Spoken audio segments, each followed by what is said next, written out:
Hey, sorry I'm a little late. Good afternoon. Welcome to my live. Welcome to my channel, The Hunter Upside Underrated Darkness. Yours truly, the underrated one, the number one grinder. Welcome, welcome, welcome. Very much appreciated.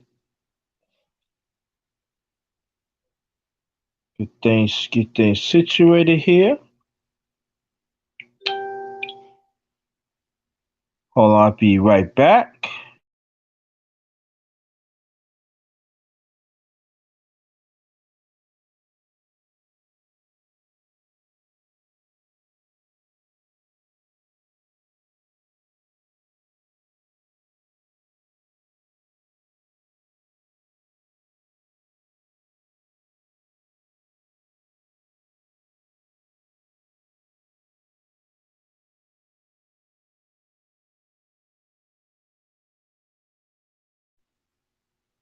I'm back. I'm back. Sorry. So again, welcome to my channel, Underrated Darkness. Yours truly, the underrated. I'm back. I'm back. Sorry.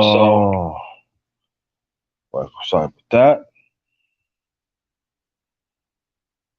The underrated. My channel is the Underrated Darkness. Yours truly, the underrated one, the number one grinder. Um. So this is a sports and politics talk on the Darkness Roundtable. Join in. This is part 10. So wait for some more people. Sports and politics talks on the Darkness Roundtable. Join in part 10. We're gonna have a little ball. We're gonna have some fun here. So I will put out the link so anybody that wants to join the panel, that'd be greatly appreciated. So, but I'm glad everybody's doing okay. On tomorrow, I'll be having the underrated Mukbang 7. I want you to go check that out.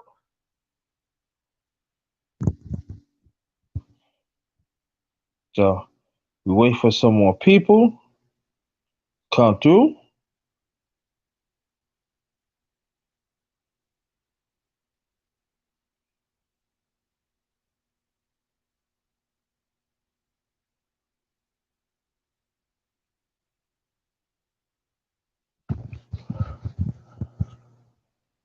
Yeah, sports and politics on the darkness roundtable. This is part 10.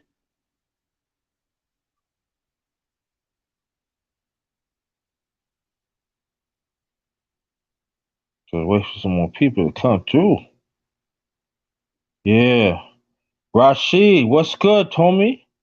Thanks for coming. Appreciate that. Let me put the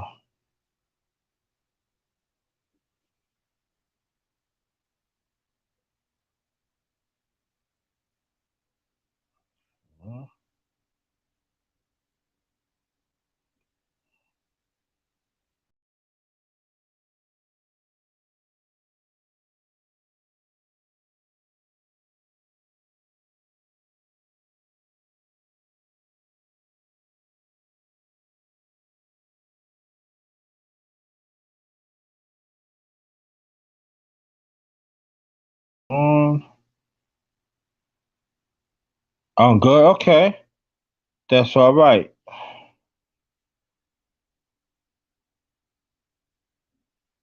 Okay.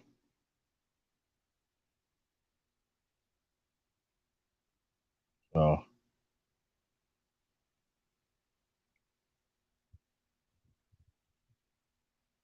there goes the link right there.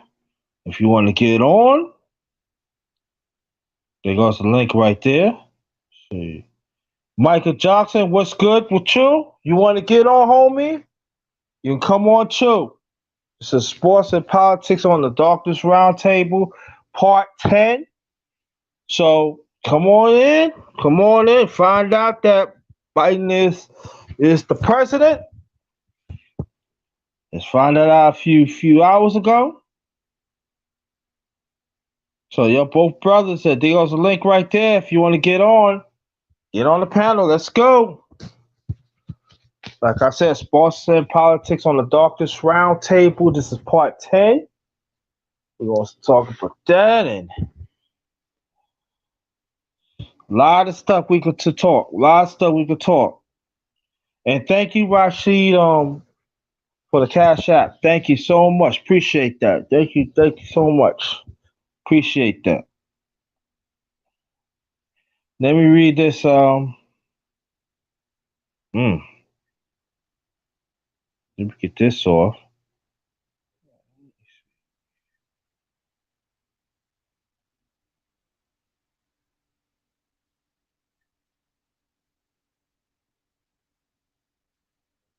Okay.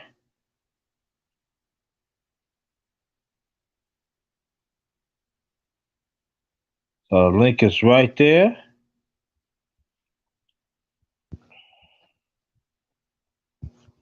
Waiting for some more people to get on. Let me read this.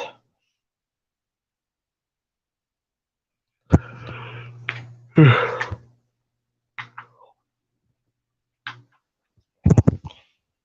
me read this out.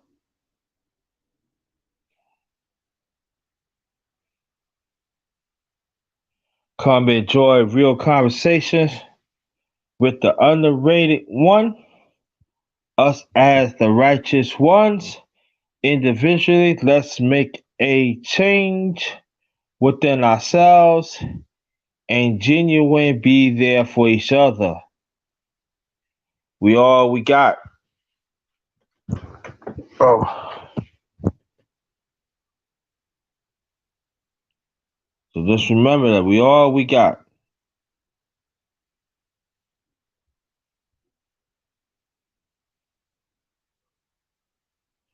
So wait for some more people. Come on again. We got a new president, and now Donald Trump. He said he going to the court. See there could be change. So let's talk about that, and even in sports too. Because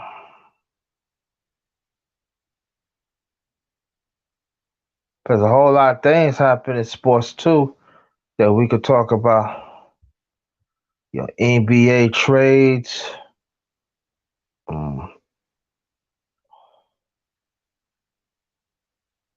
That NBA season is going to start, I believe, December the 22nd. And it was a lot. Sheila, how you doing? Thanks for coming. Again, welcome to my channel, The Underrated Darkness. Yours truly, the underrated one, the number one grinder. So welcome. And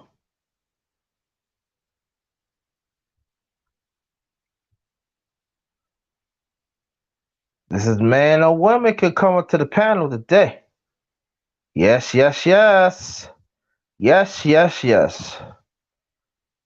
Sports and politics on the darkest round table. This is part 10. Oh, so I hope you get better, Sheila. I hope you get better. Me and Sheila are going to do something very soon. Going to collab with the sister and everything. Hold on, be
Hello, I'm back.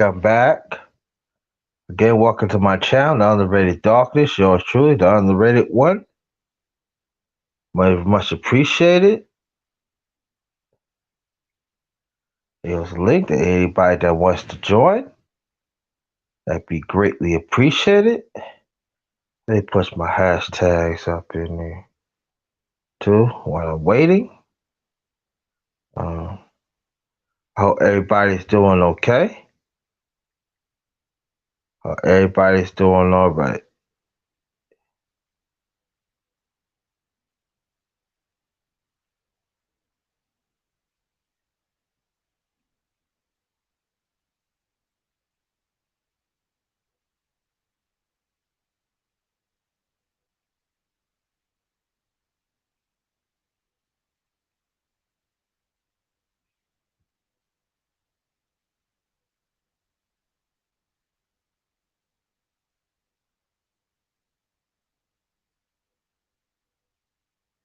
Here you go, here you go. Again, welcome to my channel, The Underrated Doctors. Yours truly, the underrated one.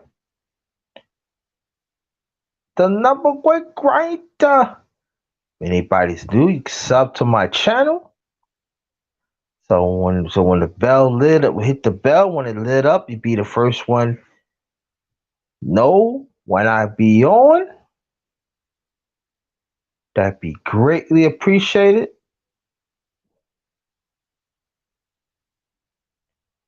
They put another bitch with the other hashtag in. Sports and Politics on the Darkness Roundtable, Part 10. Welcome, welcome, welcome. Very much appreciated.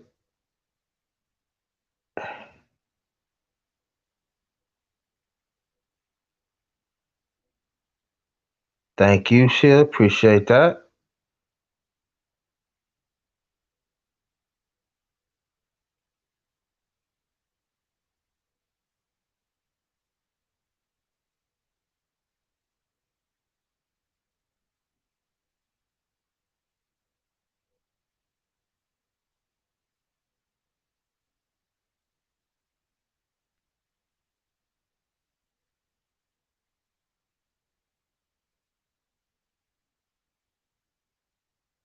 All right.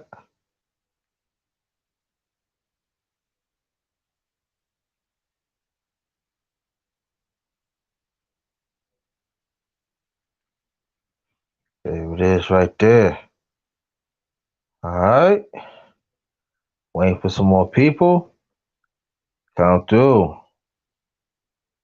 Yeah, so but you know, I did some food shopping earlier. And at first I was gonna do my mukbang, but I said nah, I ain't gonna do it. I'm gonna wait till tomorrow. I believe that's gonna be at 4 o'clock tomorrow, so I want you to watch out for that. I already set it up and everything.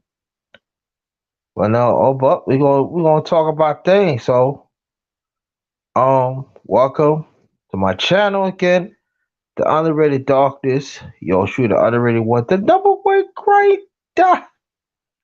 This is Sports and Politics on the Darkness Roundtable, Part 10. Panel discussion. Lot of stuff we could talk about. A lot of stuff. There's the Sweet Pea. How you doing? Thanks for coming. I really appreciate that. Thanks for coming. Welcome, Sweet Pea. All right. Hey, welcome, brother. How you doing? There goes the link right there. If y'all want to come up and join the panel, that'd be greatly appreciated. The link is right there. All right. Let me see something. Oh no, that's not the link. That's not the link. That's not the link. Hold on. I gotta send the link out again. Sorry about that, y'all. Sorry about that. Let me send the link out again. Sorry about that. Let me see the link out again. There goes the link right there. So, welcome, Sweet Pea. Welcome, my brother. I'm fine, Sweet Pea. Thank you.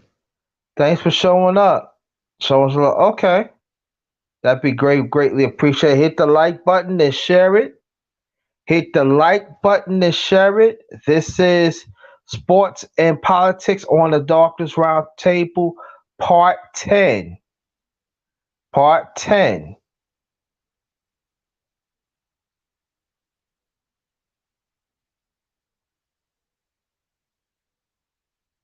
So, we find out that we got a new president.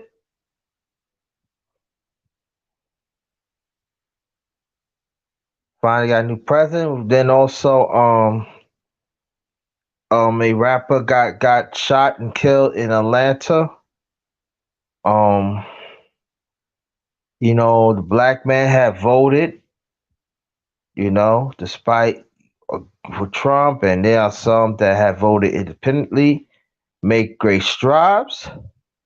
And maybe a lot of people, some that people think that, oh, but it's great strides for that. Should be proud of yourselves. You stand up, vote, vote within your interests. Now we got a bill on that, black man. We got a bill on that. We have to bill on that. So,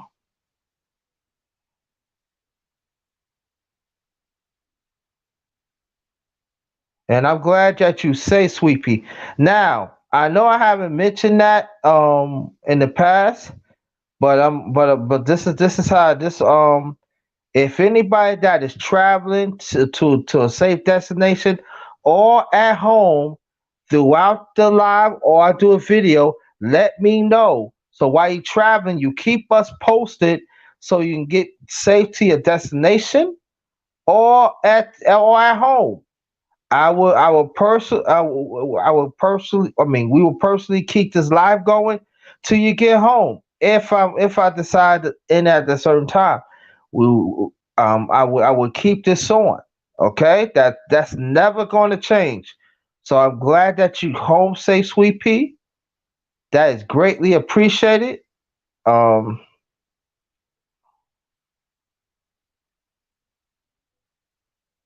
I'm glad that you're safe.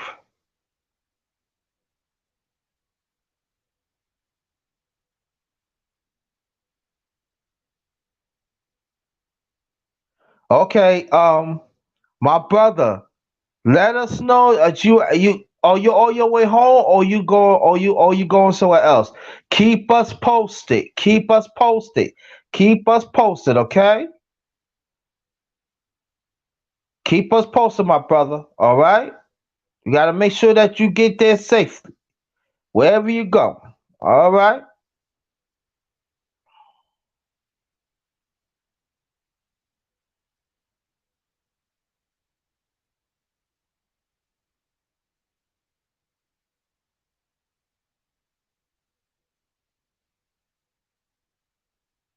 That's what it's all about.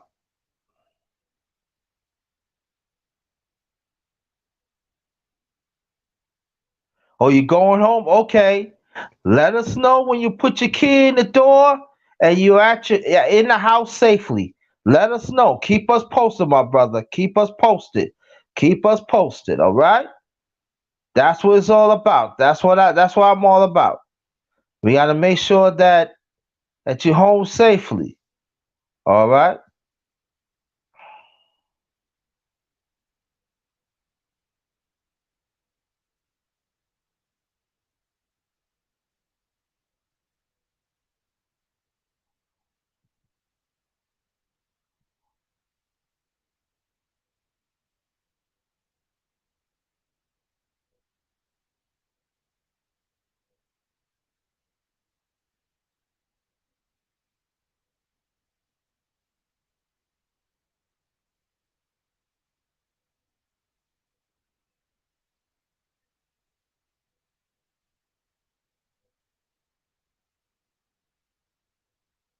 So again, welcome to my channel, The Underrated Doctor. Yours truly, the underrated one, the number one grinder. This is Sports and Politics on the Darkest Roundtable, Part 10. panel discussion. Talk about a lot of things. We got quite a few things to talk about. So,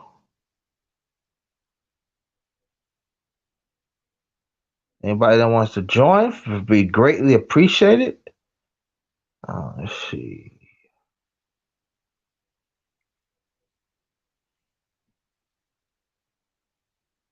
Like I said, brother, keep us posted. You're home. Hey, Deborah, how you doing? Hey, how you doing? The link is in the chat that y'all wants to join the panel. Feel free. You want to join the panel? Feel free. This is Sports and Politics on the Darkness Roundtable, Part 10. All right, the link is right there. Feel free to get on it. Feel free to jump on the panel. I had no problems with it. Yeah. President, well, Boswell said, President-elect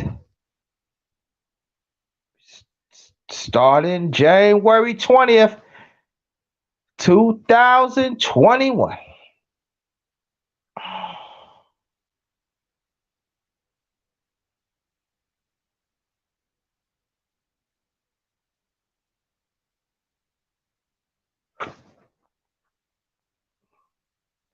I know when I was on my way back, while people want to get on, while I was on my way back for food shopping, I was in the cab and everything. One of the guys I know, that I know for a while, he's from New York too. He was talking to he was talking to his cousin, and they said they partying in the street. To find out that Biden that won the election and stuff, but I would say this, that we still got ways to go as the people. We still in the bottom. Yeah, our agenda is not being mentioned, and we got to push forward, and we got to unite as the people.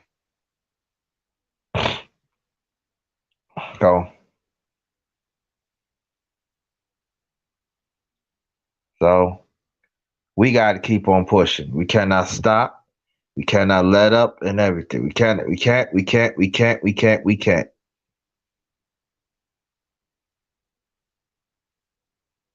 It's good. Like people, I cannot tell people what to do. Oh, I'm celebrating and. But we gotta unite as people, especially us as black men. We have to. Our agenda has to be talk about us, our agenda as a black man. We have to set the tone and the rest of our people. Okay. Do I know who this is? Let me hit this. Hey. Hey, what's happening, underrated? Wait a minute, I gotta turn something down over here. I got something going on too loud here. Let me see which one it is. Hey, Deborah. Okay. Do you hear me? Yeah, I hear you. Yeah. Oh, okay. No, I had. First of all, my sister's grandkids is around, so it's a little noisy in here. But I just wanted to come up and just say that I didn't know who won really, because I think they supposed to have announced it Sunday. So this morning, I'm hearing all this here noise. I'm like, oh boy, because I've been hearing about the Trump supporters. They was going to get out there and protest. So that's what I thought it was all about. But then when I got outside, I said, okay, let me go outside and see what's going on here, because I can't see. So I get out there, and it was just, when I seen that Biden had won, it was just such a relief. It was such a relief. Okay. I think during the 45 administration, the thing that got to me the most was those kids. Okay, tell Gigi. Those kids who were taken away from their parents. That he had pretty much locked in cages and treated like dogs, and with so many unnecessary deaths during the COVID-19, that millions of people died because your mental think that nothing is wrong. I think those was about the most thing that really got to me. That it was just time for him to go. Besides making a joke out of everything, you can't make a joke out of somebody's life. Right. So that's just my opinion. I just wanted to come up here and say, but I'm glad, and it's time for a change. So I hope with this administration, that you're doing too much. That it'll too much. We had the worst of the worst, so something got to get better. It got to get better. Yeah. We still just gotta stay prayerful. But that's pretty much. You want to say anything about how you feel about the? This is on Under Really Darkness. Well, only thing I say is, hold on. This is my sister. This Catherine with Friends. This is what I gotta say. Go ahead. Tighten up your boots and let's see what's the next ride we're gonna take. That's how I look at it. Because my opinion, I didn't like either one that was running. You understand? I agree with that. But I just didn't. I really didn't like who was in our seat because, like, I think he's a terrible leader because, like, there's gonna be people that die. You understand? Mm-hmm. And what he said is a hoax. How does a hoax and people just dropping like flies? Yeah. My co-workers, a 30-year-old son. I mean, they. Come on now. Right. It don't make no sense. I mean, there's too many losses for this man to win. Come on. Yeah. And the only thing he's thinking about really was he's so busy thinking about winning, he ain't thinking about nobody else's life. Selfishness. So yeah. But we had to pick one of the two less evils. I put it like that. Exactly. Yeah, it's like either it's just like it's like there's no options. Right. Mm-hmm. There's no options. Mm-hmm. So yeah, that's what it comes down to. I'm talking about for us as a people. You know what I'm saying? I understand you. I get you 100%. That's what I'm talking about too. And so for me, it's this that and I want the black woman to understand this that us as black men for a long time we have been disfranchised. Not talking about just our people. Our people, yes, we are. Mm-hmm. But I'm talking about us as black men, we have been disfranchised. And there are some black women still don't respect us. They still say with certain things about Maxine Waters, talking about if you vote such and such, I don't forgive you. And you got women in high positions, even men too. But I'm gonna stick to the women for 1 second. Hear me out and saying that if you vote for such and such, I don't like you. I'm gonna abandon you. Let me interrupt for 1 second, Underrated. We got small kids in the house. I'm gonna drop back down to the chat if I can hear you better. Okay. All right. But and tell your sister that in the near future, if you want to join, subscribe to me, and we can have these discussions. I don't have no problem with that. Y'all already subscribe to each other. We are? Yes, that's Catherine with Friends. That's my sister. I told you when you came to my channel the other night, I dropped her link. I said, y'all go over there to Catherine with Friends. You went over there. Oh, really? Yes. So she already subscribed to me. Sure enough. Oh, so do this what you do because sometimes you two act funny. Tell your sister, this what you do. In a few minutes, could drop a comment of one of my videos or lives, so I can subscribe to you because sometimes you two be acting funny. Who be acting funny? Huh? He said YouTube. Oh, YouTube. I thought you said you be acting funny. I'm like underrated. No. I'm going to say I'm coming up to the hood now. Yeah, I'm hood out now. No, I don't play no game. No, because sometimes when you put a comment, sometimes the comment don't fall through. Oh, that's what I'm saying. Okay. Yeah. You two be on that. That's what I'm saying. Yeah. Drop a comment. One of my videos or live. so Okay. I would know who you are, so I could subscribe to you back, sis.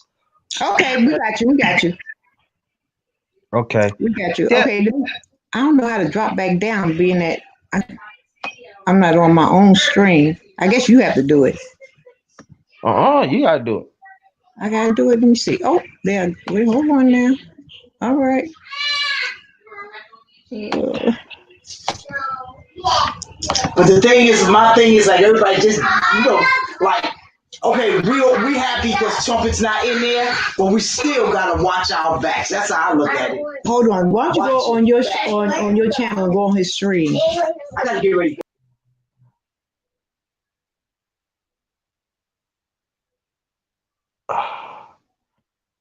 Hello? Oh, she dropped off. Okay, she can. Hey, welcome. That's Deborah and a friend. I mean, a sister. She I found out she subscribed to me. Okay, that's all right. Welcome, Tom Malone. Thanks for coming. Oh, you just walk in the house. That's great. That is so great. That's what I'm talking about. I'm glad that you safe. Thank you, brother. Thank you so much. And again, and if anybody that's want to join the panel, feel free. This is my channel, the Underrated Doctors. Yours truly, the underrated one, the number one great doc. This is sports and politics on the Darkness Roundtable, Part 10. Um, Panel discussion, greatly needed. Okay, we just hear from Deborah. Deborah, catch by faith. I even hear her sister. That is greatly appreciated. Yeah, everything they say is right.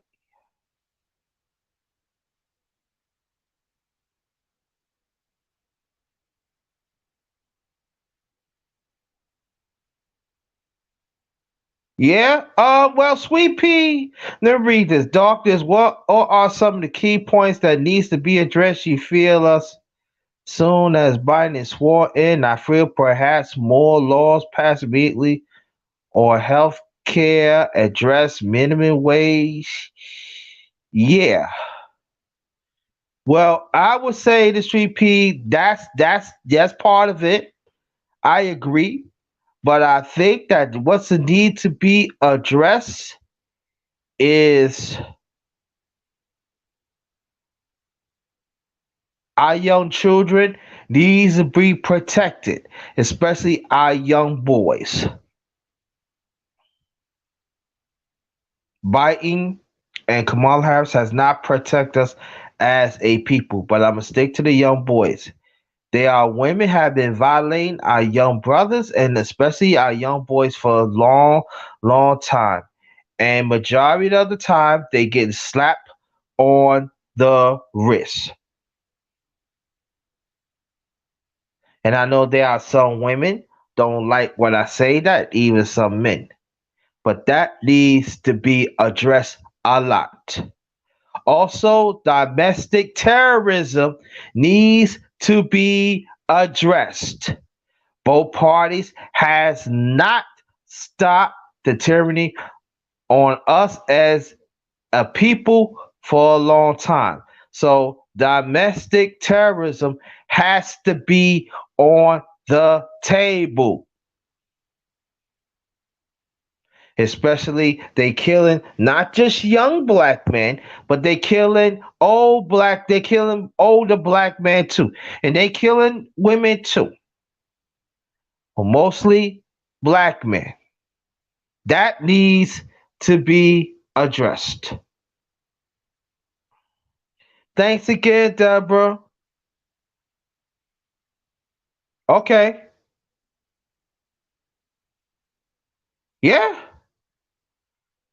Yeah. But again, thanks, Deborah, for joining.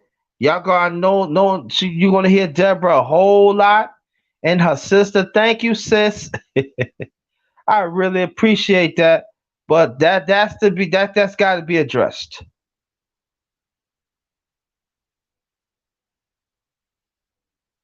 And so And like the sweepers said, the minimum wage has to go up too. Me, born and raised in New York. Oh, don't you tell me, Mike Boxer. Don't you tell me. Oh, don't you tell me. Oh boy, I'm telling you, that man right there get his whip out. Let me hit my brother right. Don't you tell me my brother up in here. It has to be 5:30 in the morning, afternoon. He gets up here.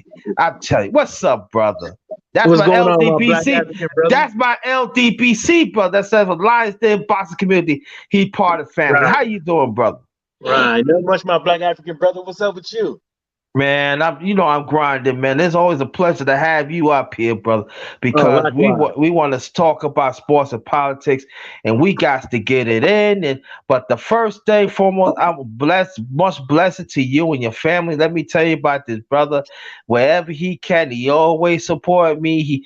I want y'all to go to his channel. He knows boxing. He talks about other stuff and stuff. He breaks it down. And I think the most important thing, us as black men, we got to get back to be multi. We cannot be just thinking and talk about the same things all the time. We got to get back to be multi, to have fun and stuff. So that's this my brother right here. I want you to go sub to the brother and everything. So how you feel, brother? You know, I'm good. I'm on the barbecue. To celebrate. Just Ah, some sausage. what you got? What you got? What you got? Tell me what you got. Oh man, I got some. I just got some like sausage, some hot Italian sausage, some burgers. Oh man, Something good. why you don't invite the brother over, dog? Dang, you be Oh, slipping. my bad, my brother. But it just is what it is. Sometimes, today's a good day. Today's a Yeah, very yeah, good yeah, day to celebrate. So yeah. I figured, I hear that. Yeah. I figured the best way to bring it in, and I know how, is to light this grill up. You know what Yeah. I'm saying? Make sure Right. all these haters, all these Trump supporters smell my meat. Oh, okay. I got you. I got you. Again, welcome to my channel, the underrated doctors. Y'all truly the underrated one, the number one great. Welcome. So this is sports and politics on the Doctors Roundtable Part 10. I'm going to keep this going. I wasn't going to stop at 10, but I'm going to keep this going. All So, right, I got this. Let me ask you. Can I read this question? yes, sir. All right, you said darkness. What are some of the key points that needs to be addressed? You feel as soon as Biden is sworn in, I feel perhaps more laws passed immediately or healthcare address minimum wage. I'm gonna have to knock it down to child support. That That needs to be too. Yes, addressed. yes, yes. But in all, that was just a joke. But yeah, it do need to be.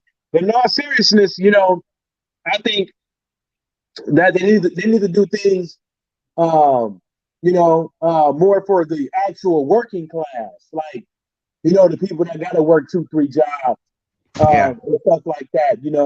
Healthcare, school, yeah, all that stuff is yeah, all that stuff. But we can't keep doing the same thing that we have been doing for the last 5, 6, 10 presidents. I mean, let's be real. It's, Yeah. we do need the factory jobs owned by black people. We do need some of those. Um, we do need, the tax reform. We do need reparations. We Yes. do need better schooling, better school supplies. Maybe even paying these teachers more. I mean, as the list goes on and Shit. on, but I think the first thing that they can do is is is get with some of these guys that's out here that specialize in these things. Maybe even with the contract with Black America or somebody else that's been fighting for civil rights for decades and stuff like that. I think Yeah. them, I think you know them the ones that should be addressing that type of stuff, not like me giving my opinion because they they know more about the economics of things than me. Right. Got you. Got you.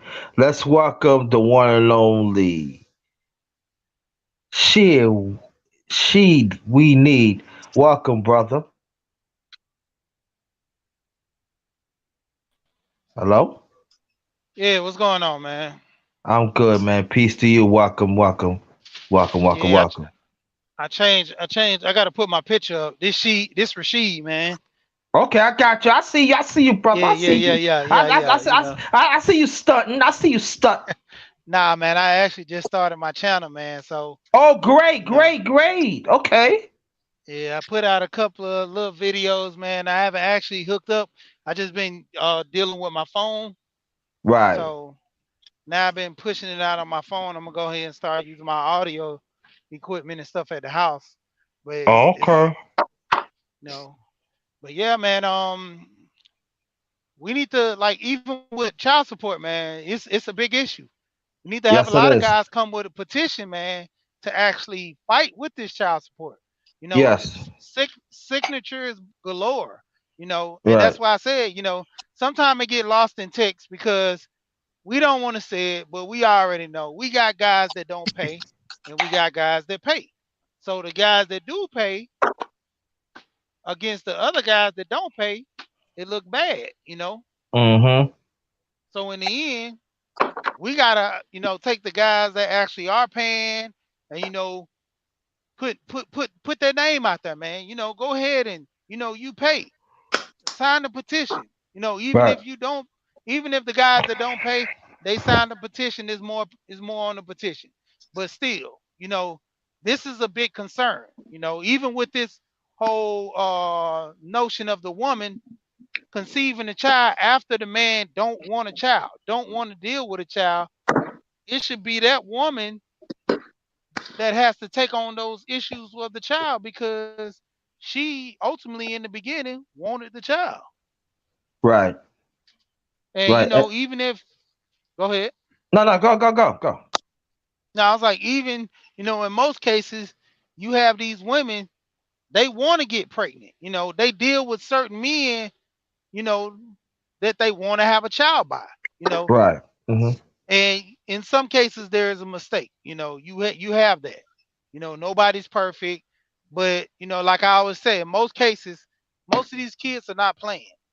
Most of these Uh-huh. kids are accident. And if you have a child on accident, hey, let's get some understanding, child support, care, all that stuff. Let's talk about it. Don't just sit here and just it's like water up under the bridge. If you choose to keep the baby, let's get a decision on what we're gonna do about this child. Because Right. ultimately that child didn't ask to come here. I agree totally. Let me read this, and I'm gonna put my comment. I'm gonna put my thing on it too. She said if this in the chat, Deborah. Thanks for the comment, Sweet Pea. She said if the wage, this is Sweet Pea said if the wages is increased, if the wages is increased, it will eliminate workers so many jobs. Okay. Deborah Catch by Fire by Fest. She was up here not too long ago, and I want to thanks again, Deborah. And don't be a stranger. We can't expect quick change, but expect to see a difference in change being made in this administration. I totally agree with that. And back to Sweet Pea, she said, I truly believe the brown man wants to support for his family legally, but what you do to tell him he has all stack up against him. He will do things to survive. And I think that's a good point, Sweepy, because we don't hear that much about what the black women say that. But I would say this that though too um that we gotta talk, but yeah, we talk about fathers that has family, and that's true. But we gotta talk about the ones that don't have kids. We gotta talk about the ones that like me. Hey, I watch out for our community. I am an uncle. I am a godfather. So I do watch out, the kids, and I am a community father. So I do watch out for the kids and stuff. So we play a role too, and and I'm saying I'm putting it on to the brothers. How do you feel? What I just say that we played a viral role too, and that conversation need to talk more about that. What y'all think about that? We're gonna move to Mike Boxing first, then my brother Rashid. And it and the chat in the chat, engage. Please engage. Go ahead. What was that question? Because I was seasoning this meat up. Man, you give me nerves with the season to me. Make a brother hungry.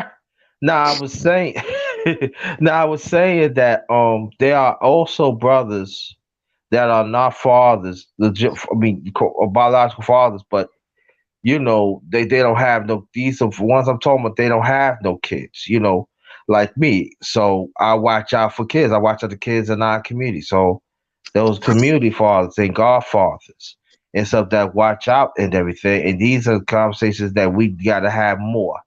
And so what do you think about that? Do we play a role too? Well, I think mainly with that is what plays a important role with that is just being a decent human being. You know what I'm saying? And setting an example. You know what I'm saying? Like, because even though you're not going to talk to somebody and stuff like that, and give youngsters game or whatever the case may be, just being a decent human being, offsets all that. Give people something to an example of what a real man is supposed to look like. Like, what can you get like with if you following the rules of the land and stuff like that, and getting a job, maybe possibly going to school, learning the trade. You know what I'm saying? Or learning the stock market or forex, whatever. You know what I'm saying? And I think that's where it starts, and I think that's where we've been lacking a lot of the times, because that's the reason why people out here bucking, going buck wild out here. Yeah, we got the age of the social media, but shit, they learned it from somebody. Yeah, got you. All right, my brother Rashid.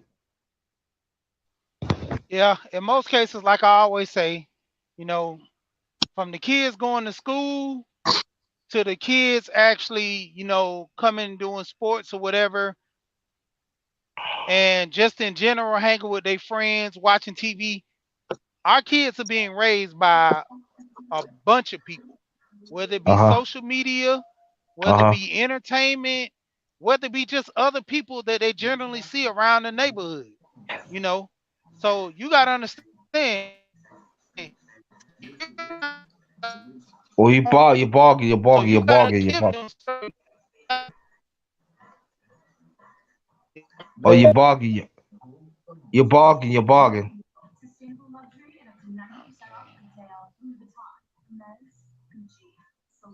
Hello? I'm still borging. Yeah, now you're good. Okay. Yeah, I'm driving in this country area, but pretty much you gotta give kids values that they can keep no matter what's going on in society. They're gonna be good. You know, you have the coaches, the uncles, the cousins that actually help most kids. I have a cousin that I raised before I had my kids. I taught him certain things. He didn't take the values that I gave him in order to be successful, and now he's paying for it. Right. And it took him to bump his head to actually learn. And I told him, I bumped my head so you won't have to. Right. But like the old people say, most people don't think fat meat is greasy. So he had to go experience it for himself. Yeah. I can tell you this, that before I get to the brother, I learned this from the older people, like on both sides, of my late father, my late father, my late mother's side, and also throughout. Hey, look, the fire is coming. Why you want to get to it? Avoid the fire, put it out. And I think that there's no discipline, in these days. And so it's got to be up to us to have that discipline and have the morals with it. Let me introduce you, my brother. What's going on? Hello, can you hear me? Yes, I'm glad you got home safe. Before you get on, before you say anything, give me a few seconds. On my channel, what I do, if anybody that is traveling home or to your destination, let me know. Keep posted. so you get home safely at home or safe to your destination. That's what it's all about. Okay? Keep us posted. Like I did the brother right here. I told the brother keep us posted and he's home safely. This is what I do. So in the near future, keep us posted. If you're traveling while I'm on the live, it could be beginning, the middle, or towards the end of the live, especially towards the end of the live. Let us know that you're traveling. If you go to your destination or safe home, let us know you're safe at your destination or you home. Okay? Like I did with the brother here. Just want to put that out so people could think on it. All right, go ahead, brother. Welcome. Welcome. What's up, y'all? Okay. Can you hear me? You hear me? Yes, sir. Yes, sir. Yeah, we can hear you. We can hear you. Yeah, I was to be honest, I was really stressed out since Tuesday, so I didn't even do anything. I didn't even get online much. Couldn't sleep or do anything because I was just worried about another 45 administration. I mean, I'm not really a fan. Well, I kind of like Biden, but I really don't like Kamala. But I know that they were like another person said, they were the better option especially for me because you know, I have the lung transplant I'm dealing with, and so if they took away the pre-existing protections, I'm screwed pretty much because without insurance, my transplant medication is almost like $4,500 a month. Right. And I mean, I do have a job, but I can't afford that and pay for my other stuff too. Right. So I was worried about that, and also another thing that got me with him is he didn't take this pandemic seriously at all. He was just calling it a hoax. And right now we have like 230,000 Americans dead. And counting. Right. His friend Herman, well, I say his so-called friend Herman Cain is dead because of him. Yeah. Mm-hmm. And so, I mean, he just had to go. I mean, as far as them helping us black people, I don't know what's going to happen, but maybe Biden would do something, but it needed to be a change regardless because we couldn't deal with another 4 years of him in the White House. Yeah. You know what? And I know there's gonna be some people that even some of my people, you know, they are Trump supporters and they need, you know, they vote for their own agenda, you know, because they're not being mentioned and stuff of the Democratic Party, and we have to really talk about it. I know there are some that refuse to talk about, but that is, you know, also we got to understand the Democratic Party has been there for our people too. Right. And especially for black men issues. So, you know, I know people celebrating, that's great. I agree, I totally agree with, you know, with Trump and stuff like that. Anybody knows, I know. I'm born and raised in New York, so I know about Trump. So I know what he had done and I know what he stands for, and I agree on that. But I would say this about Biden. Biden is a snake. And I don't care. And, you know, I know people going to get mad at me, but I'm going to say it anyway. This is the same person in Reagan administration back in the 80s. I remember that. Okay? That put drugs in our community with the Nicaraguan government. And he was part of that committee, hasn't do nothing about it. He tried to protect Oliver North and everything. You know what I'm saying? So I remember that. And back in 88, he did a lot of things that is not of our interest. The 1994 bill, he co-responded with it and everything. He put his John Hancock on it, and he locked us up. He called us also years before that. He called us. He didn't want to be around us as jungle. Then Then in the 90s, called Super Predators with Hillary Clinton and I mean the Clinton couple. So my thing is this, that I understand you want to celebrate. Get it. And also, when I think about Kamala Harris is not a black president. She is not. Right. Yeah.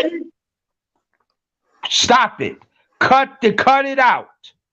I'm cooking today. If I hear anybody, I'm not talking about y'all in the chat, but I'm talking about the ones that come in here. If I hear anybody say, oh, Kamala Harris is the first black woman vice president, I am cooking. I don't care you're a man or woman.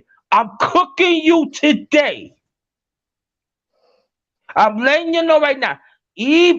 I'm letting you know. Even Biden is a snake.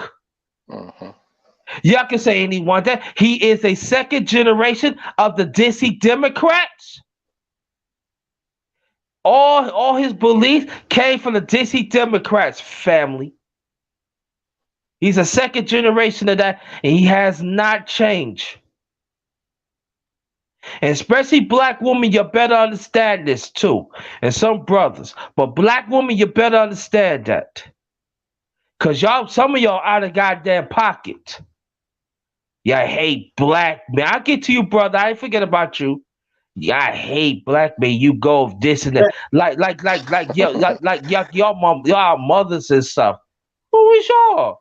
And and also I want y'all to go check on my channel. I did a video about Maxine Waters. I want y'all to check it out. Now.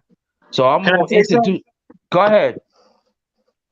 I'm not no shape or form defending that dude, but he was if you go to the fact check website when he said the thing about the jungle thing, it doesn't quite sound like that what he meant, but he said it anyways. I think he was more talking about the politics around that time. And I remember one instance, even when my dad didn't go to school for 1 year in Marietta, Arkansas, because of integration as well, school integration as well. But another thing is they both of them is snakes. Look at Camilla's pops. You're going to get the notion that he's probably Indian too. Ain't that many Indian people eloping with black folks, full-blown niggas, especially back then. But you know they both snakes. Kamala Harrison was locking up black folks in California. Yeah. She stopped the paperwork from getting leaked from this one dude. And her real name, her nickname on the streets is Kama Sutra Harris because she had to fuck her way to the top. Yeah. But slurp. Yeah, slurpy slurp. But that's it's true. Yeah, I heard about that. Yep. Oh yeah. Yo, well, I don't care. Yo, man, she's sucking like a giraffe. I'm not lying. That's true. Yeah. And then, but like, you know, when people say, "Oh, who you vote for?" I told them, like, I don't play these lesser two evil games. I don't play that because, you know, that it kind of seems like that's what they want you to do. You know what I'm saying?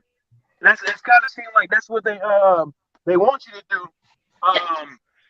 With all this stuff, they want you to pick a side between these two suck ass losers, and that's just how I see it. They want you to pick a side between these suck ass losers, and they don't want you to see everybody else and their opinions and shit like that. And then look what we left with. Yeah. Look what we left with now. Now we got these two knowing damn well a great deal of our inner being is saying that they're not going to do nothing for nobody anyways. You know, exactly. So we're gonna be sitting up over here, waiting for somebody else to get put in. You got people out there worried about the Senate and stuff like that, and these other votes coming up locally and stuff like that. And I'm just kind of like, man, at the end of the day, you know, You got all these dudes in these little fraternities and shit like that, and they ain't worried about you. They worry about putting other people on that went to, HBCUs or was part of this fraternity and shit like that. They can't even most of the motherfuckers can't even relate to you. Can't even Right. relate to you. That's true. We already That's had true. umpteen presidents Yeah. that can't relate to us, that never missed a meal, never Mhm. went to Right. sleep hungry, Mhm. never had to eat a peanut what we to put toast butter and sugar on the Yep. motherfucker. You know what I'm Yep. saying? Sugar Exactly, toast. man. Yep. Cereal with Butter, with just straight water.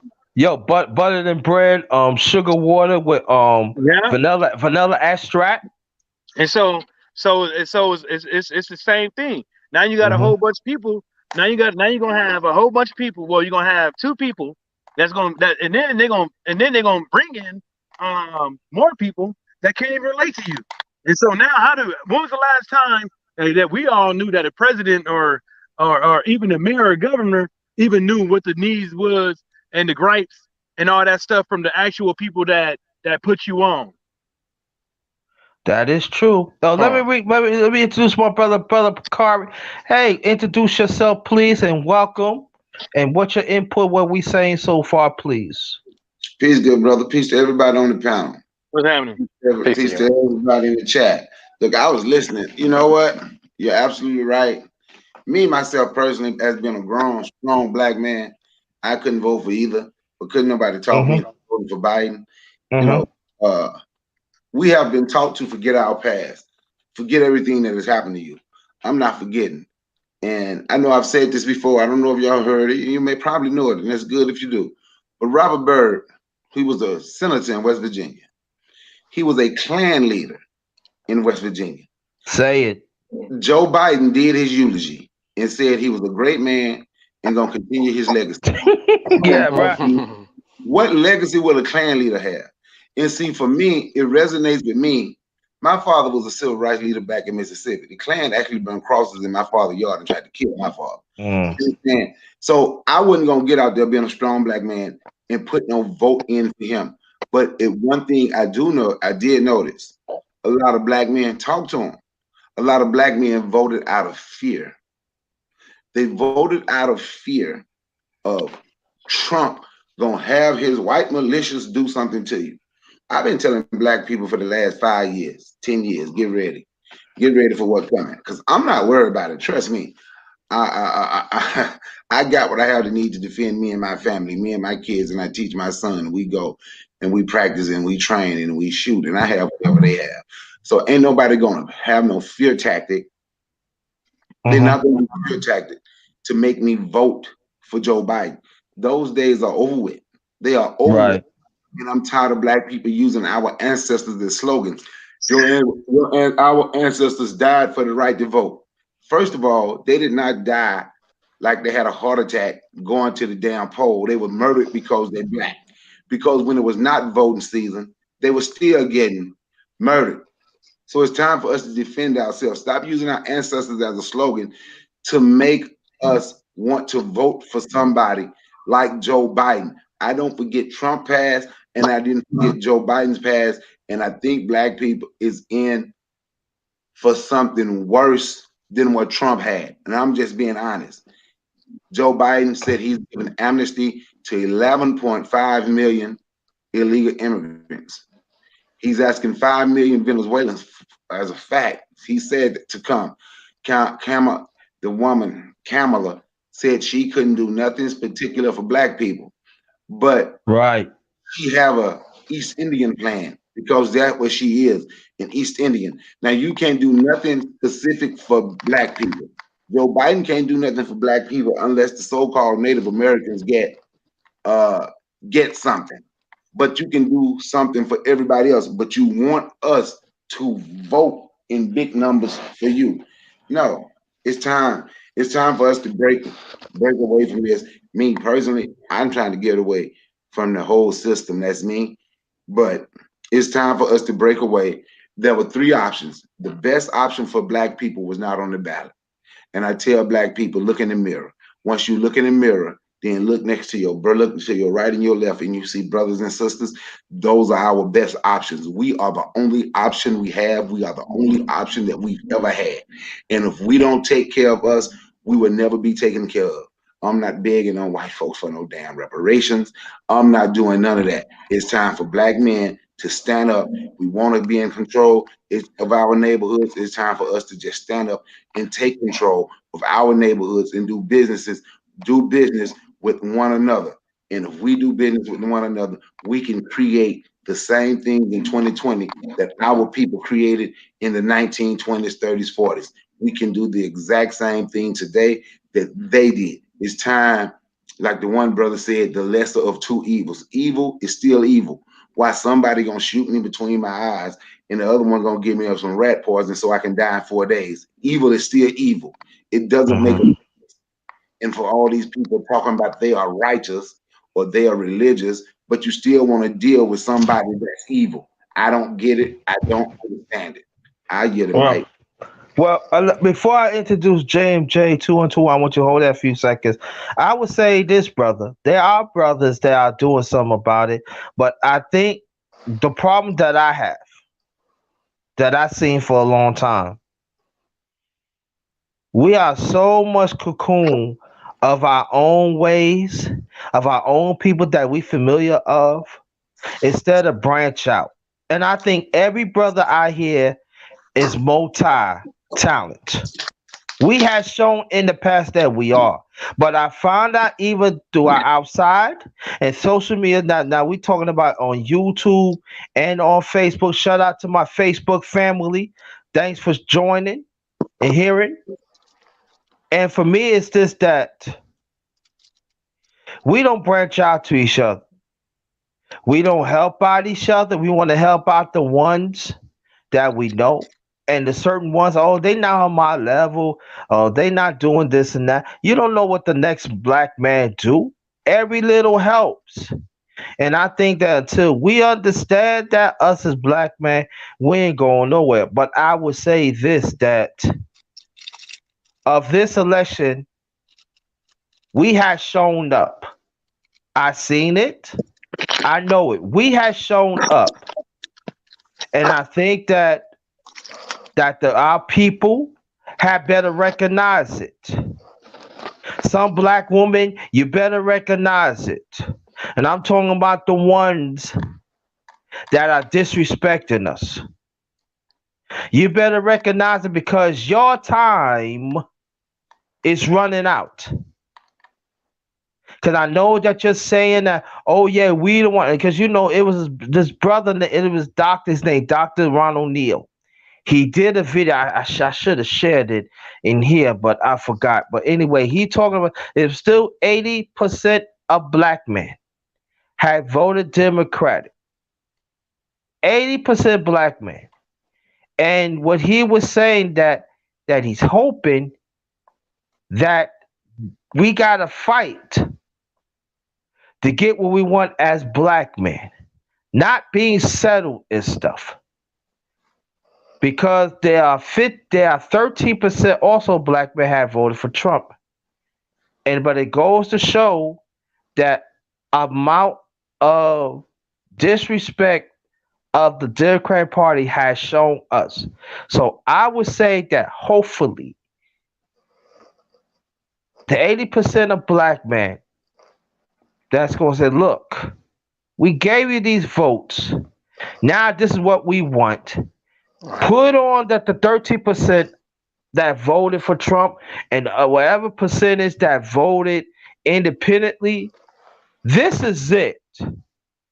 Because let's make it loud and clear.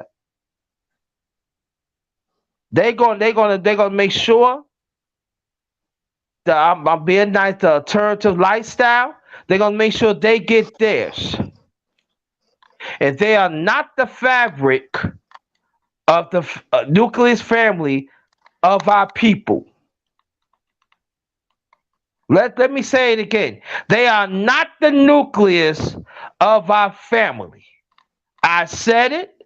I'm gonna keep on saying it, and I don't care if people get mad at me. We still got people that wants to be living by choices. And these are the people that are pushing. They are not pushing for the black man to be part of the family. And your black woman that believes the black man, they need to be part of the family. Y'all need to pay attention to this too, because I mean I ain't gonna say y'all only because y'all already know. They'll come after y'all too. Because they feel that this is a wave, that this is supposed to be as a family, and that is a no. Hey, underrated. I gotta go. Okay, thank you. All right, homie. Nice meeting y'all. Nice meeting you too. Thank you. Yeah. All right, James J. Welcome, brother. Welcome to you, Mr. JT, and the rest of the panel. Live chat in the building, man. I would just want to see what's go happen the last month and a half about. I see some articles with Biden, see some articles with Trump. So and I seen one article say he said mail-in ballots included vets, and I'm a vet myself, man. I'm just trying to see what's really going on until January 20th, and that's when goes out of office if there's a chance, man. They say it ain't over yet. But I want to see what's really going on. I'm looking at these the news and all that, and I'm looking at I don't know. Hopefully we can if he prevails and everything else. But it's lesser two evils, like you said. But you said you got one devil a devil you don't know. You feel what I'm saying, Mr. JT? Yes, everybody? Sir. But we go see. We're gonna see after January 20th, see what's gonna happen.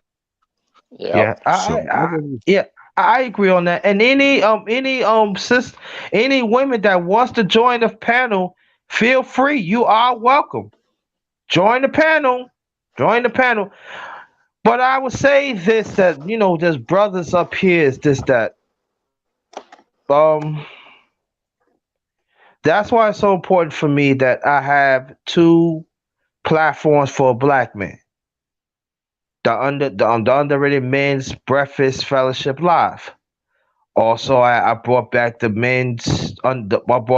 Underrated Men's Talk, so we could talk about these issues and stuff like that. And it's very important. And this needs to be addressed. Let me read some comments before we keep on with the. Sweet Pea said, disease will never leave, Deborah. We can't stop the necessary betterment of a people because of a disease. We must push for change. Yeah, all right. I gotta have to go up. We got to go up on the chat to read some more so we could grasp for that. So okay, she said all these people in politics agenda has been laid out. These people have taken an oath to push the propaganda. Just saying, yeah, that is true. They push an agenda. They really push an agenda, and I think that what it is that right now that we have to tell the truth of what's going on. That and I know people they gonna like what I say this, but it's true. President Trump has pardoned some black man, some black woman in the past. The Democrat haven't. And that is another issue that we better talk about. We do that. There, our brother Bakari, he did talk about Kamala Harris. Hey, the truth. and also black women, and I ain't talking about the ones in the chat, but the ones outside. Y'all want to bang, y'all want to protect Kamala Harris, but she was locking up black women. That black women have disability children. Hmm. Wow, I want to know why you don't want to talk. Why you don't want to talk about that? But I know it's black magic, black girl magic, right? Y'all need to talk about that. Got the nerve to talk. Some brother knows she's the first black. No, she's not. No, she's Because not. she is going to push issues for Indian people, and in history, Indian people never liked black people. Yeah, that's right. He did this. They didn't talk about she was a Chinese at one To time. Asian or something. What the hell? Hate it. What she won? Let me tell you, of a keynote speaker of the Democratic Party, she disrespect her father. Yep. Yep. And I'm saying like this, okay, he wasn't in your life. We don't know. Anybody can say whatever they want, but come on, that means she never she don't love black men. But people talk about, well, you gotta understand that's what happened. Listen, if you want the vote of a black man, there are certain things you just don't say.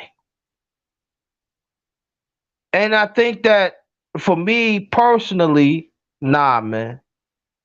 And they disrespected men all around, especially black men, all around the Democratic, convention. Men, period. Yes, true. But disrespect black men. And then anybody that go against that, especially black women, they was coming after them too. Welcome back, my brother. What y'all could talk about that? Well, I dropped off when y'all was talking, but my whole thing I wanted to jump in about the situation with Trump. I actually, like I told people, I voted for Trump, and it was not because of the interests of Trump, and it was not because of the interest of Republican. Right. I voted for the numbers Mm-hmm. because there were more men voting for Trump because of the change, whether it be if they had some type of stupid agenda or they were coming with real facts. But the thing of it Mm-hmm. was, as a collective, I seen a lot of guys wanting to vote for Trump. And my theory and my thing was, which it represented, it came true, that it was a big turnout for the black males that voted for Trump. Now, Yes. going into 2024, we're going to have this issue of Democrats and the Republicans looking at us, seeing that our vote matters. Mm-hmm. So that's going to be their issue moving forward. That what are we Mm-hmm. going to do about these black voters? Because Mm-hmm. Trump damn near made it because these guys turned out in record numbers. If we had Yes. way more numbers, we could have actually tipped the scale. See, this Mm-hmm. is president right now, to where they're starting to see that we need to appeal to these guys. These women Mm-hmm. don't have them in line like they say they do, or they thought they did, because these guys are starting to have a voice. And that's my biggest issue. That's why I told people I voted Republican simply for that matter. We have a voice. We want to be heard. Our issues are the same as the women. We have rights, and that's why I say as a collective, if guys start dealing with this child support a little more better, they'll take us serious. Same thing about this birthright. If the women want to have the kids, they need to let that man sign over all rights to them. They don't get nothing from the state. I guarantee you, these women will not have these kids like that no more because they're not getting nothing out of the deal. You have, I seen an instance where the guy that they had in New York or wherever, Mm-hmm. I guess they call him the sperminator, where he was actually just having sex with girls, getting them pregnant. None of them were putting them on child support, and they was getting assistance from the state because ultimately they wanted kids, and just for them having a kid, that's the only thing they want. It was, and the crazy part about it, the documentary I was looking at, it was a 19-year-old lesbian girl, and her girlfriend was staying in a shelter. When she got pregnant, she jumped to the top of the list. Oh She wow. jumped to the top Wow. of the list over all the other women, the elderly women that were in that shelter that were seeking an apartment or something, assistance from the government. She jumped at the top of the list because she was bringing in a child. Okay. Let me mention this before we continue because I want the rest of the brothers thinking, hi Tyrant Jones, I ain't see you in a while. Thanks for coming. Thanks, appreciate that. I do have a cash app. It's hashtag JT capital JT 53000. I do have a PayPal account. That's capital all in caps JT Black 53. So if y'all want to donate, that'd be greatly appreciated. Support the interest. And brothers, I want you to talk more about that, please.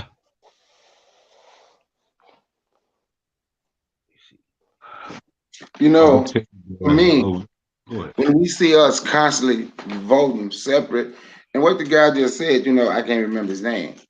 You know, I don't think we'll never win unless the black man and black woman together. I'm just gonna make it simple.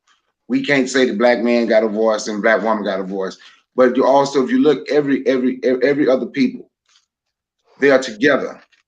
We'll never win as long as we let this system keep us divided. Black man, black woman belong together.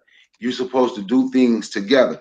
Even when it comes to the voting, we are so separated. Our women will go out there and vote against what we're voting against because we are caught up in this gender war, the gender war between the black man and the black woman. We have to be willing to let that go. It has to be the black man and black woman because I don't want nothing from nobody if they're going, oh, this is just for black men. Now, you ain't going to exclude my woman. Me and my woman go together. And that's black man and black woman go together. And we have to start seeing that we belong together. See, our situation is different than everybody else's.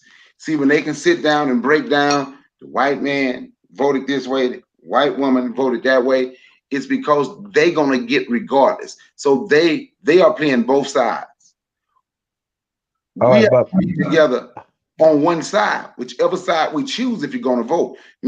I decided after Obama, second term, I said I'll never vote for another president because in all honesty, none of these people can ever represent me. I'm a firm believer in do for self and take care of myself, and that's what black people need to do.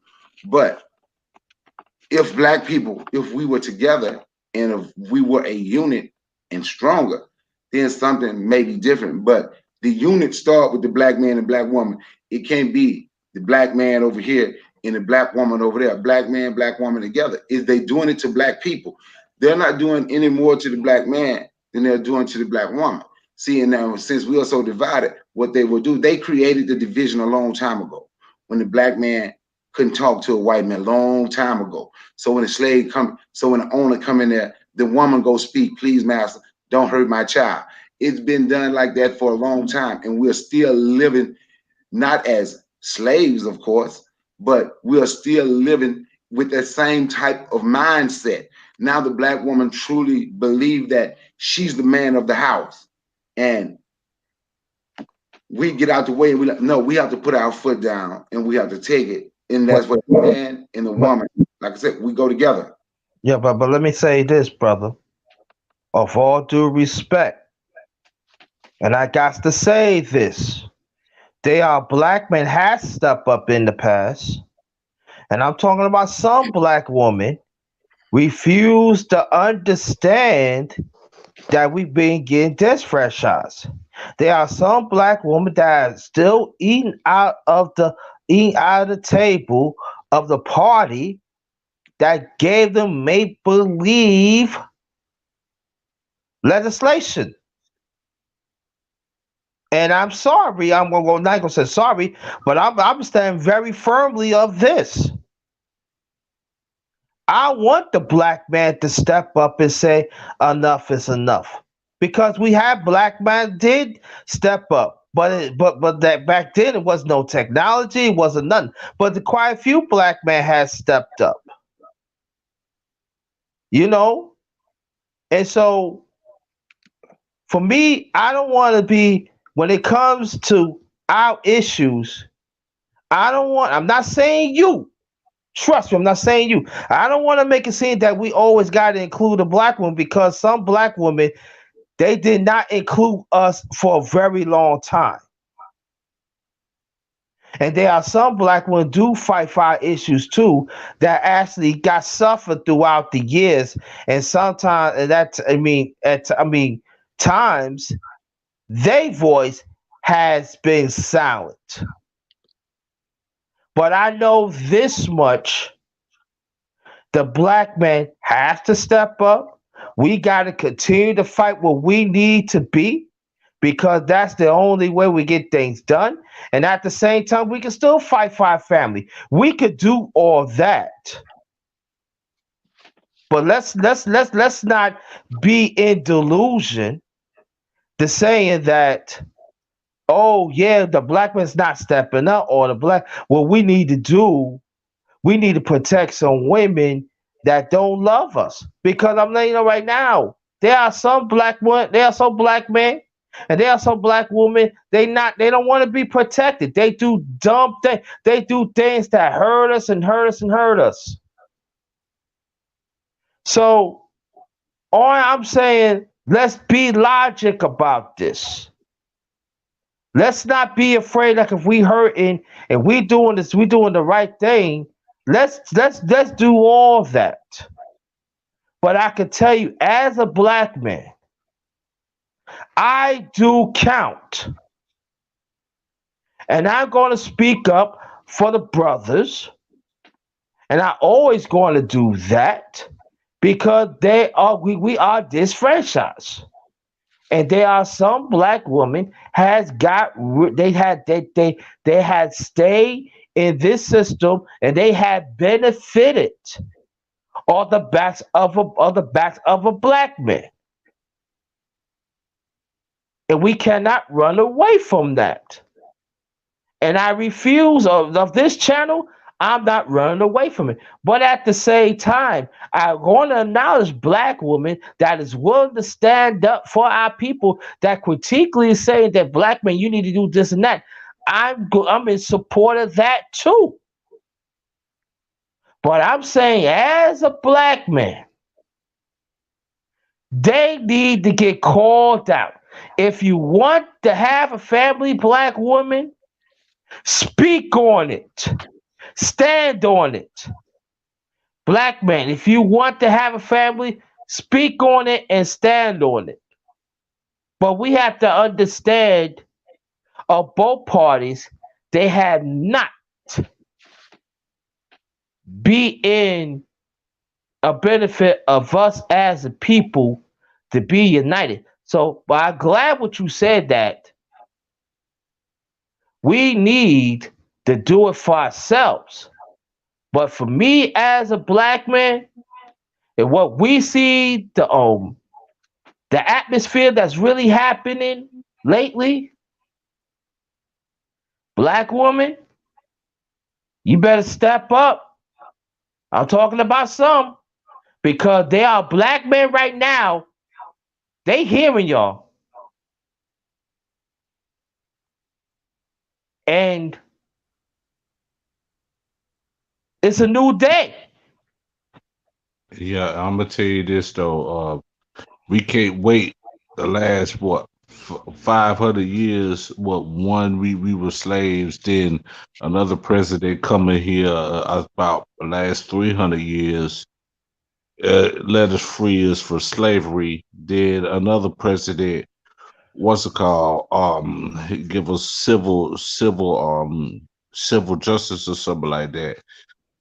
And another thing too, man. I know it's gonna be a new day, but we need to get ours too. You know what I'm saying? Another 50 years with when we had the 50 years of civil everything, us black folks. We got to wait a long time for this, man. We need a what's it called, man? We need a what's called fight and fight and fight until we can get ours. You know what I'm saying? We need to get ours. You know. Yeah, I So I'm agree. telling you. Okay, I agree on that. Any brothers that wants to build on that, feel free. Yeah, And then after that, we're gonna get into sports.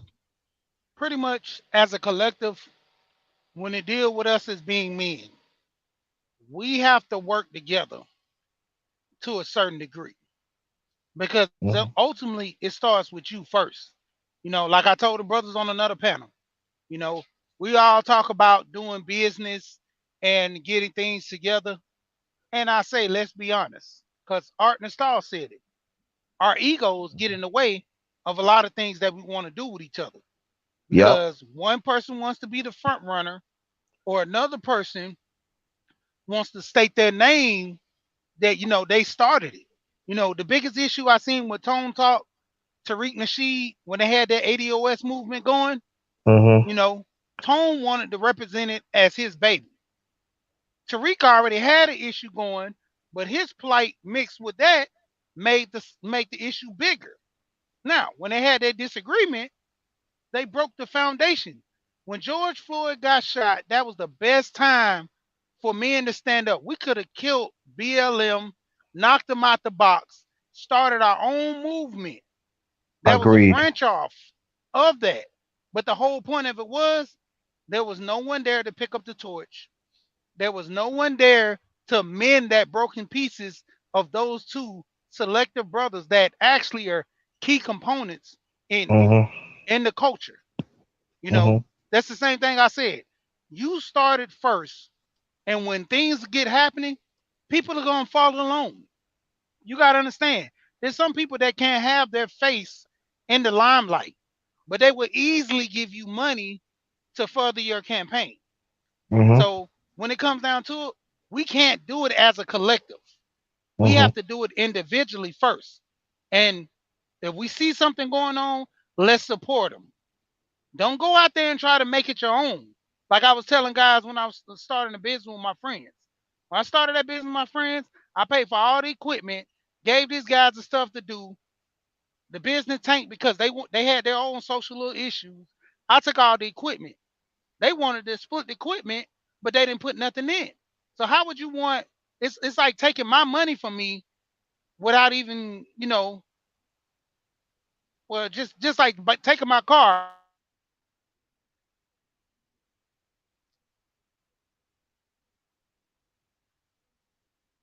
Now, Hello? when it comes to child support, I'm breaking up. Yeah, breaking up a little bit. Go ahead. I'll let somebody come in. I'm driving.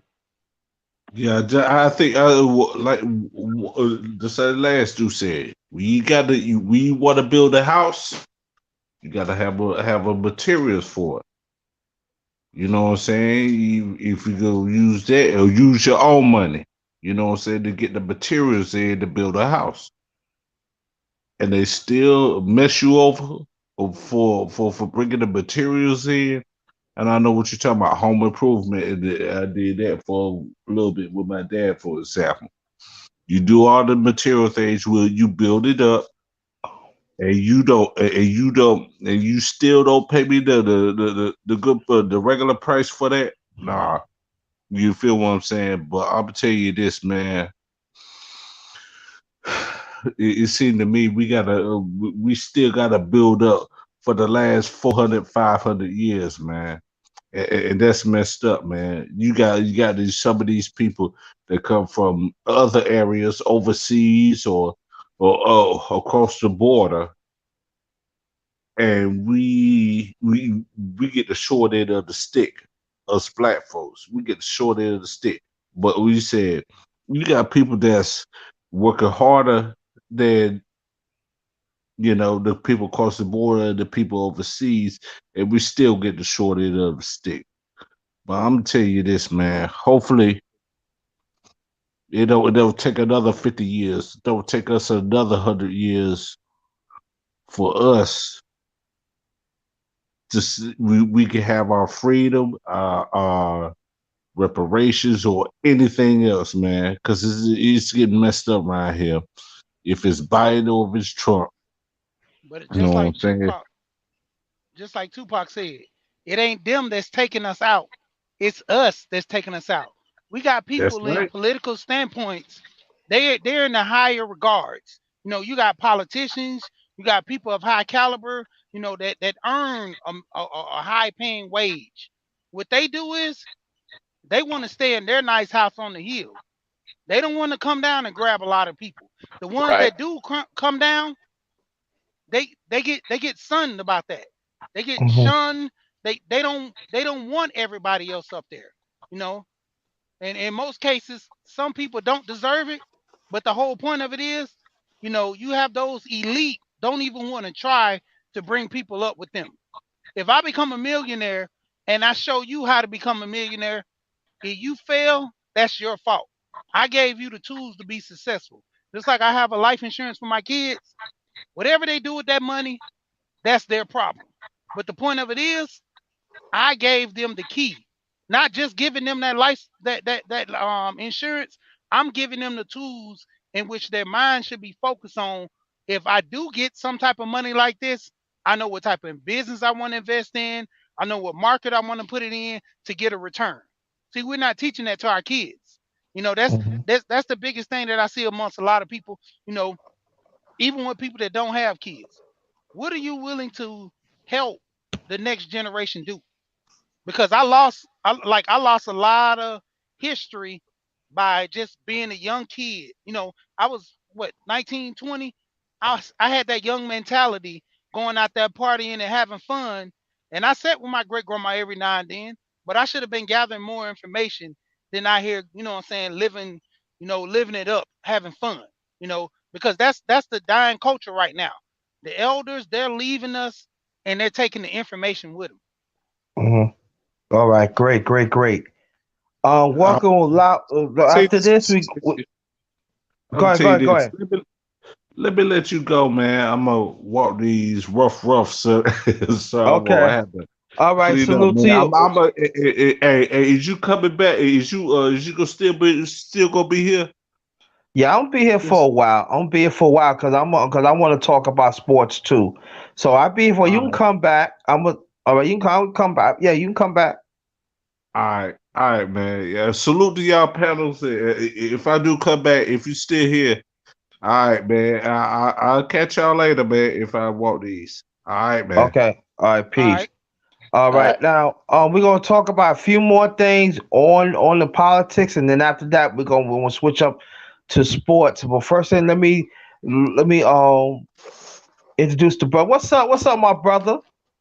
Loud. It's Lou, man. What's What's up? up, What's Lou? up? Call me Lou. You don't have to call me loud. Just call me LOU, Lou. It's like Lou the What's Rider. up? All right. Oh, So Luda so Rider. let me introduce you. Let me reintroduce you. What's up, Lou from Louisville, Kentucky? What's up, man? Like, What's good? hey, the brother who spoke before me, man, I heard what you're saying, man. Like, my grandfather died in '99, but he did taught me and my siblings so many stuff before he passed away, man. Mm-hmm. Like, he taught me how to plant a garden, shoot a bow and arrow, how to do a whole lot of country stuff. Because Mm-hmm. that's the one thing we don't teach our kids is how to defend themselves when shit gets bad.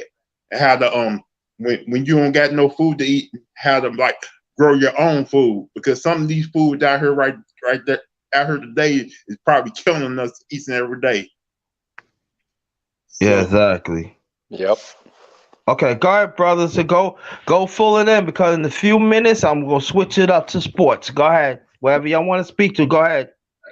Oh man, shit. I was about to. I thought we was ready to get on that sports now because I'm gonna have to go in a minute because that's my thing right there. I'm thinking about getting me on sports channel, but since you ain't talking about that yet, No. We go in it.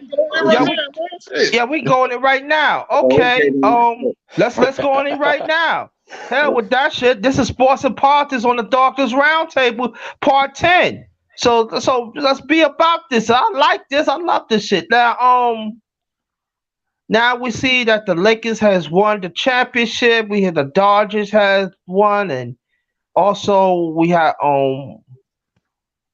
well, what's that brother's name? The boxer Tank Davis won the championship. So we got a whole lot to talk Man, about. what they trying to do? Tank Davis is bullshit, man. Trying to Go say ahead, speak on it, bro. They trying to say the man cheated to when his boxing glove was loaded. Like, come on, man. What? You know they had to take that back. You know they had to take that back. The WBC, who Yeah. tweeted it out, they had to. Yeah, I remember that. Right. Yeah, they had to take that back. Because what happened is in boxing, you allowed to have 2 pair of gloves, right? Mm-hmm. And if you put 1 pair on and they're not comfortable, you can switch gloves, right? So what happened is Tank gloves that he switched into just happened to be a different color than the regular. Even the people he fought said it wasn't no cheating. They said there was no cheating. See, and that's what because I like to talk about the racism and bigotry in sports, especially boxing. Because if you truly watch boxing, not like I'm a boxing fan, right? But if you truly watch boxing and listen to it, you can see how everybody is honorary white except black people. They want everybody to be the champion except black people. They look for reasons and think of everything for black people to lose. And when the brother mentioned the WBC send that tweet out, he's right. They did send that bullshit tweet out, then had to resend it. But everybody knows Tyson Fury cheated on Deontay Wilder, but WBC haven't spoke once about that. And Tyson Fury, he basically slaps. He can't punch. Go back and watch his whole career before the last fight with Deontay Wilder. He's not a puncher. He slaps. But all of a sudden, you get enough power to fracture a man's skull. They don't want to talk about how he took steroids and his gloves were loaded. They don't want to talk about that because he was fighting a brother. They don't want to see brothers at the top, like the brother from England, Anthony Joshua. They for a fact, Anthony Joshua sent out a tweet. This was maybe a couple of years ago. Everybody know that the African race around the world is a superior race. We dominate whatever we are allowed to be in. They didn't let us box. Once we got in, we dominated it. They didn't want us to play basketball, but once we got in, we dominated it. One left. Look what they did. And he sent that tweet out, right? And you know, remember, have you ever read the career of Jack Johnson? How he was a slave. Oh yeah, I read that. Yeah. Yep. Like they were mad at him because he's always whooping these white guys' ass in the ring and sleeping with that white women. Yeah, they didn't like that. You know, back in the day, up until like the 50s, maybe 50s, 60s, if a black boxer beat, I remember when it changed. I think it was the early 50s, maybe mid 50s, maybe after. But if a black boxer defeated a white boxer, it was illegal for him to celebrate in the ring because it was against the rules for him to celebrate being able to defeat a white person. That's why if you go back and you watch old fights of Joe Louis, he would just raise his hand, then go back to the corner. He could show no emotion if he beat a white person. Oh, dang. That's why if you watch those old fights, that's why they never showed the Muhammad Ali fight from the back in the day. It would tell you right there too. Yeah, they did it because they were not allowed to show emotion. You're not supposed to be able to beat a white person, and if you did, you couldn't celebrate. They couldn't, no. Damn. Yeah, it's that's true. All throughout sports. Then when you go to football, you see how they always pit the black quarterback against one another. You can go back to the day when Steve McNair, Donovan McNabb, Michael Vick was playing. They would never say neither one of them was the best quarterback. They would always say, "Yep, Steve McNair is better than Michael Vick. Michael Vick better than Steve McNair. Donovan McNair." They would never say they're a top tier quarterback. They're one of the top black quarterbacks. Don't care how good they were. Don't care what they did. That's why they changed these rules. Like when you see these white quarterbacks today getting all these passing yards, they have changed the rules for them. You can't touch the wide receiver. You can't hit the quarterback hard at all. This past week I did a video on how the Baltimore Ravens are not really trying to help Lamar Jackson to the seed to be a good quarterback in the league because they're not trying to get him help. They call him bullshit plays for him, and they're not even trying to help his brother out. Really, they're hoping this brother can fail because they don't want to pay him the money that he rightfully owed. That's why the league hoping that he fails because he's the main guy who can change the whole quarterback position forever. I'm telling you, man. Yeah, you know what? And not just that. When you watch a black quarterback play from college to the pros, you can look at most black quarterbacks and tell they have never been coached on how to be quarterback. They let them play off their athleticism. Like go back to RG3, even though he was a setter, but go back to RG3. You know they teach the quarterbacks to slide, right? So they don't get hit. How RG3 make it to the professionals and say he didn't know how to slide. Nobody had ever taught him because he was so much more athletic than everybody in high school, so much more athletic than the people in college. But now when you get to the pros, the athleticism has changed. He didn't even know how to slide from taking a hit.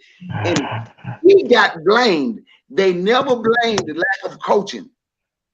They never blamed lack of coaching.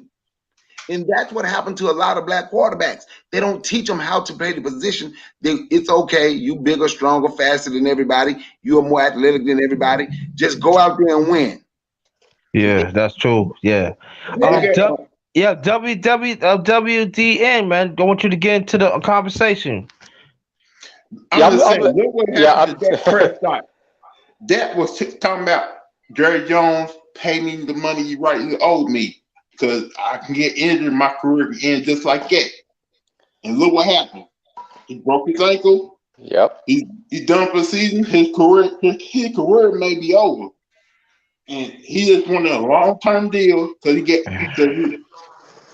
Yeah, they know exactly what you're doing. So my brother. Yeah. Get in. Go and speak. Come on now. Yeah, I was disagreeing. I'm not really watching football this year, but I agree with what you're saying about RG3. I think when I was watching, Mike Shanahan basically ruined his career in that playoff game. I don't know if y'all remember. I think he was playing in Seattle. Yeah, I remember. Yep. Yeah. And, exactly. He had got hurt, but I think Shanahan wanted him. I think he wanted to go back in the game, but Shanahan didn't stop him, and he got hurt again, and that was it. Yeah, that's true. Before we continue, welcome to my channel, the underrated Dr. John True, the underrated one, the #1 grinder. Well, also this is sports and politics on the Darkness Roundtable. Part 10, we got my brother Bakari, my brother WDN. My brother Low. Also, we have brother Sheed. And James J was up here. And also Deborah. Thanks for coming. I do got a Cash App. On Cash App is $capital JT 53000. It's in the chat. Also, I do have a PayPal account. So it's paypal.me, excuse me. All in caps, JT Black 53. So if you want to donate, feel free. That's where it's at and everything. Now, it sticks to sports and everything. Anybody had read about the NBA and stuff like that? Because what I'm hearing right now in the NBA, especially I'm from New York, born and raised.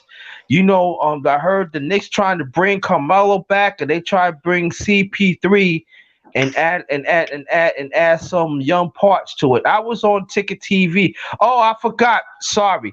Shout out to Ticket TV. He shared this live. Yes. Thanks again, my brother. Salute. I want you to go subscribe to my brother Ticket TV. Thanks again, Ticket TV. He always been a big supporter, of this channel. Ticket TV, part of the LDBC.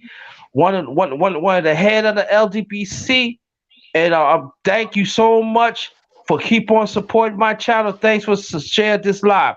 So salute to you, Ticket TV. Thank you, and I want you to go support them because he talk about everything, he break it down and stuff. And also, I want to thank you, Ticket TV, this morning to let me to get on the panel and to cook and everything. So I want to thank you, Ticket TV, and hopefully one day I could do a chop. You can come here. I could do a chop up with you on this channel.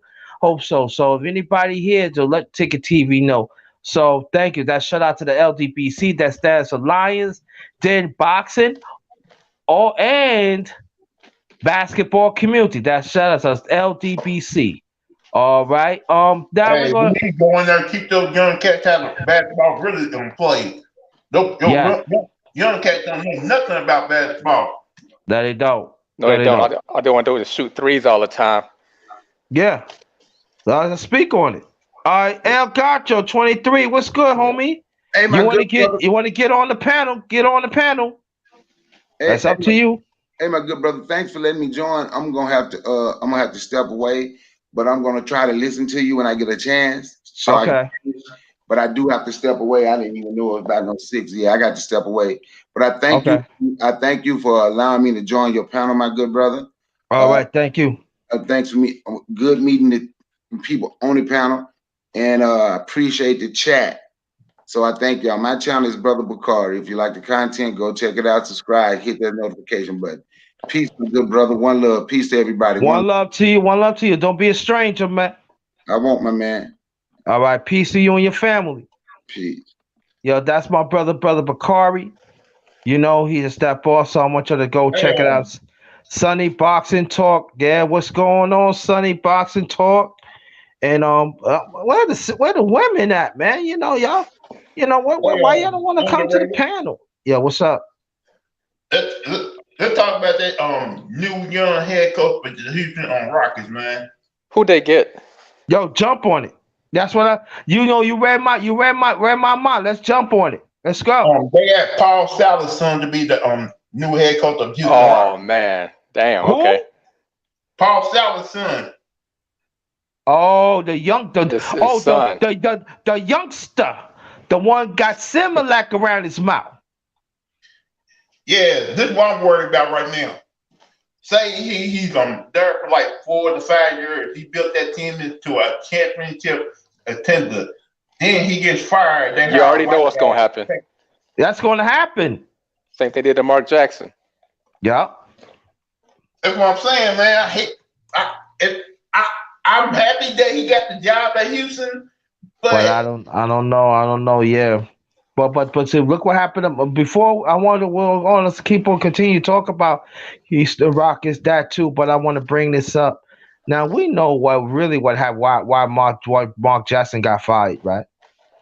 Do I have to say something? Do you really want to know? Was it something about him being too religious or something like that? That's what I heard. Yeah, he too religious.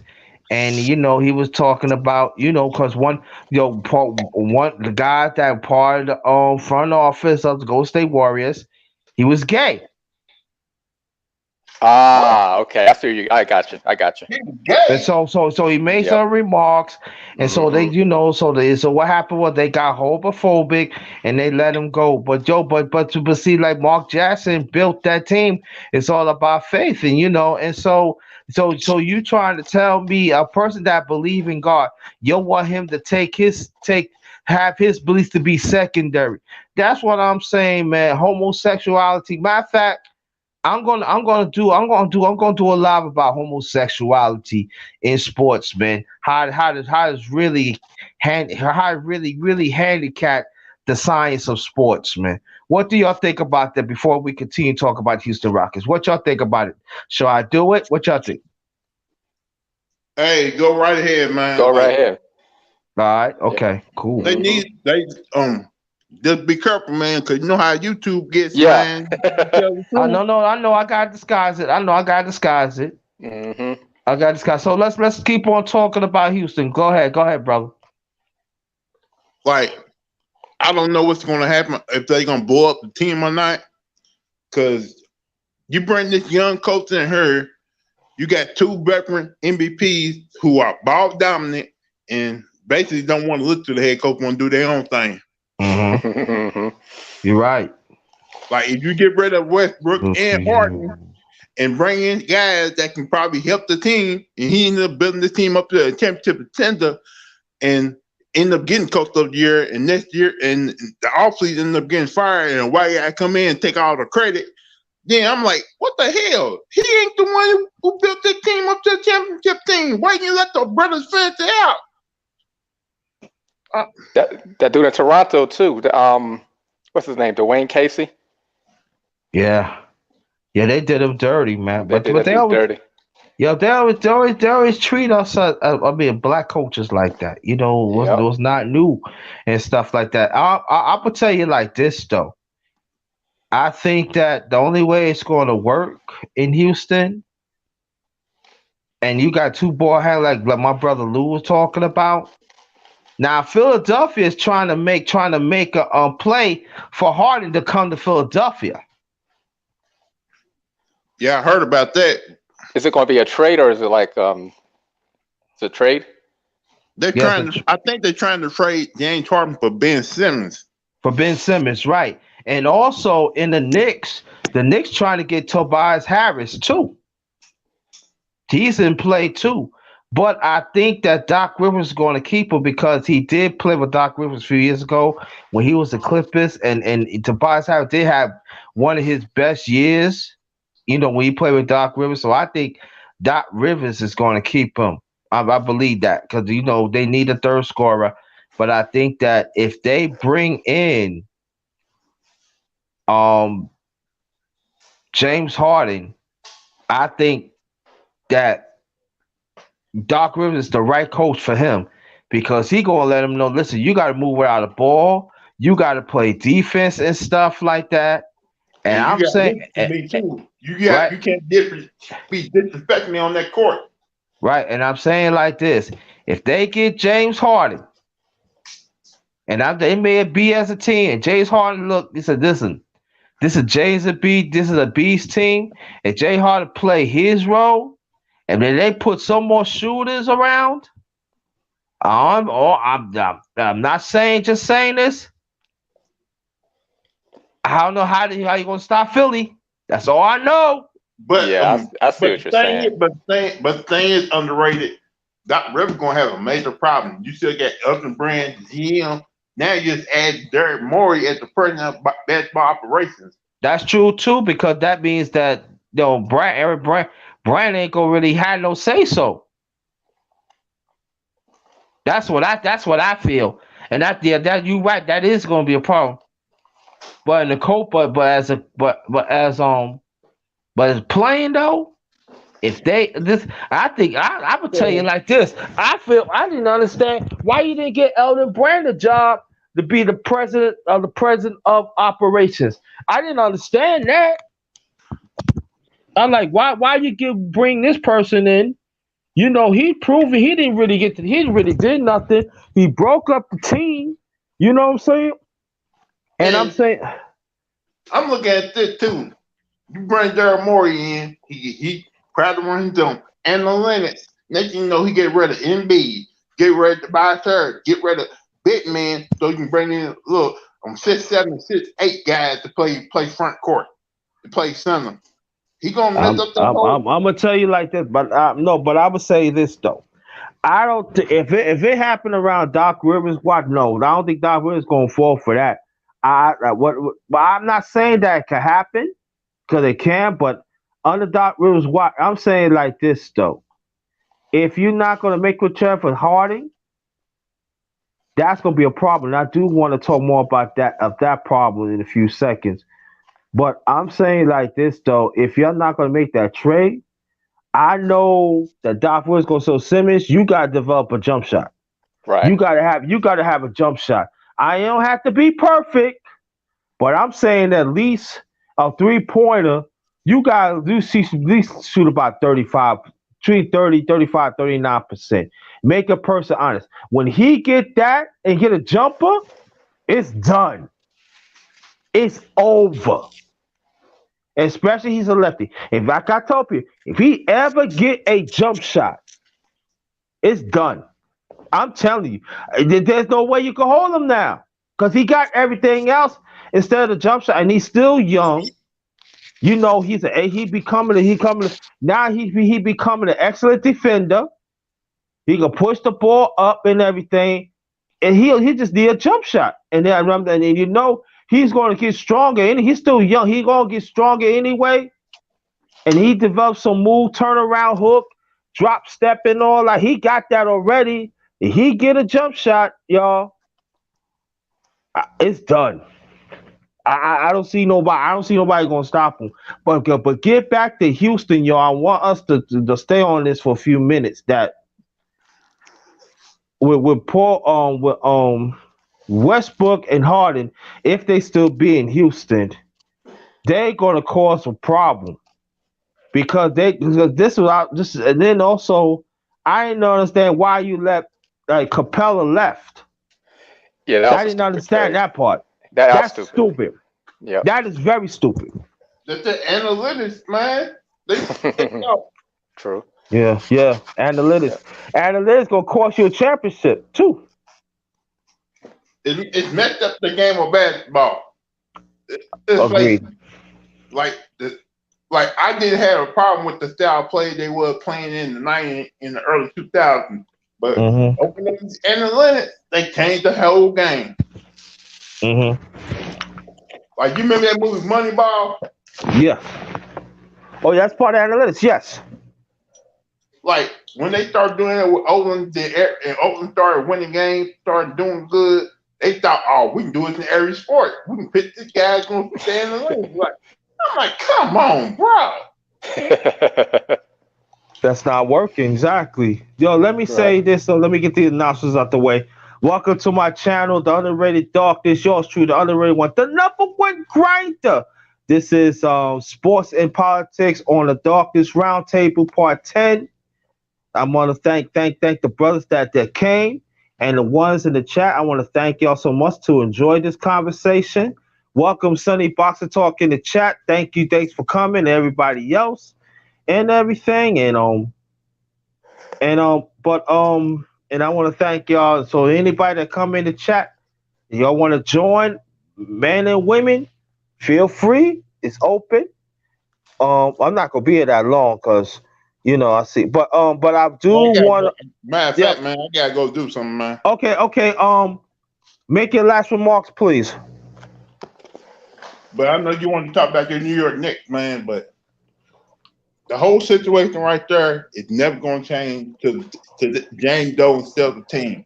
Because I saw you and LB happy about the F family selling the New York Mets, but you can get Westbrook, you can get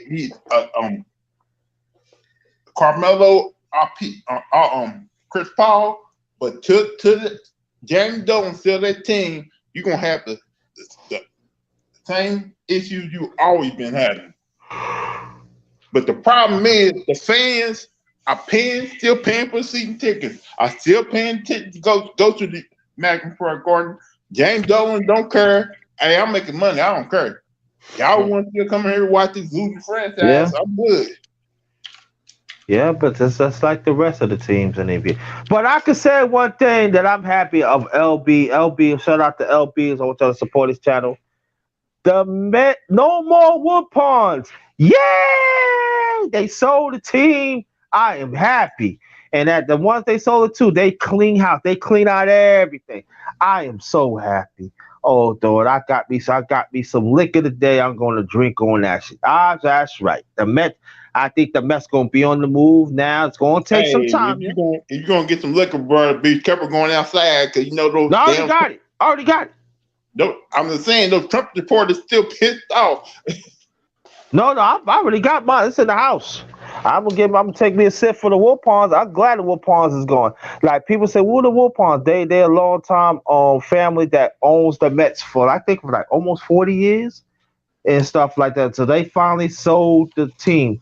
About time. They should have been sold the team because they did doggone thing. I'm happy. I am very happy. So make your last remarks, my brother.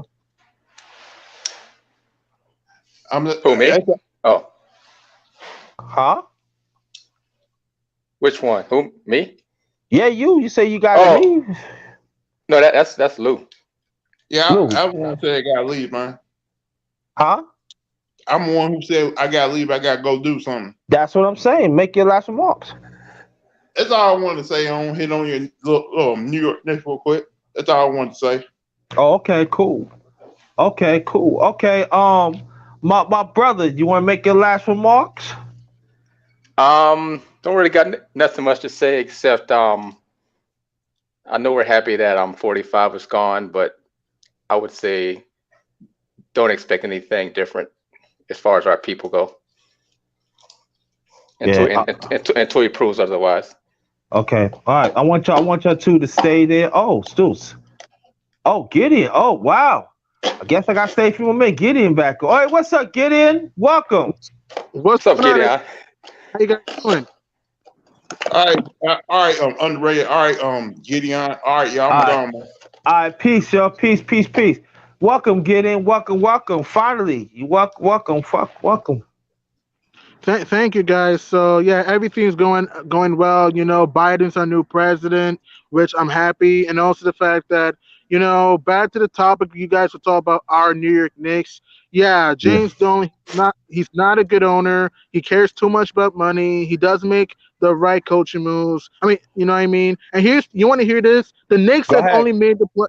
What? That's it. Go ahead. Oh, okay. And you want to hear this? The last time the Knicks made the playoffs was 2013, and we only made the playoffs, what, 6 times under James Dolan? 6. Yeah. Seriously? 6. Now, go ahead. No, you going to say something? No, I said I was agreeing with you. I said 6.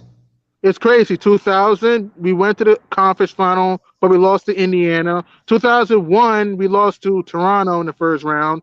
2004, we got swept by New Jersey. 2011, we lost to Boston in a sweep. 2012, we lost to Miami in a 5-game series. And 2013, we were amazing that year. We won 54 games. We had depth, versatility, good coaching, and vets. We beat Boston in the first round. And then we got mollywopped by Indiana in the semis. So, yeah, we should have played Miami in the Eastern Conference Finals, to be honest with you, that year. Yeah, I agree on that. Now, let me ask you a question, Gideon. And people say, who's Gideon? He be on Ticket TV and LB. But, you know, and I want to welcome you. This is the first time you be here. Don't let it be a stranger. I want to ask you a question. You hear the Knicks, they say they want to get Carmelo Anthony, and also they want to bring in CP3 and mix it with some young talent. How do you feel about that? I like that, you know, because Carmelo Anthony gave his heart in New York. You know, he brought us back to relevance when he was in his time. He could hit the 3, could jab step, could post up, could do the up and under, and he was tough. And he, you know, he showed a whole weapon show with us. And for CP3, you saw what Chris Paul did with Oklahoma City, man. Like he put the Thunder back to the map, man. Chris Paul can bring veteran leadership. He can dish the rock, nice court vision, can lob it up to Mitchell Robinson if he came here. And Chris Paul and Melo are not scared to fail. And again, they can mentor the young guys with RJ Barrett and etc. I think what we need if we want to make the playoffs, I think we need a bench. I think we need a few key veterans to help us out. If we get Chris Paul and Melo to come here, that'll be a good start. I agree. Go ahead, bro. Not just agreeing with Gideon. That's it. Yeah. Okay. I would say this, as me being from New York, born and raised in New York, I would love to see that. And then and you know, I would say this, that y'all going for the championship. That's not the point. The point is to be relevant. Yeah, man. I want the Knicks to be relevant again. When you come, this is that people fail to understand. You, Gilly, you know what I'm talking about.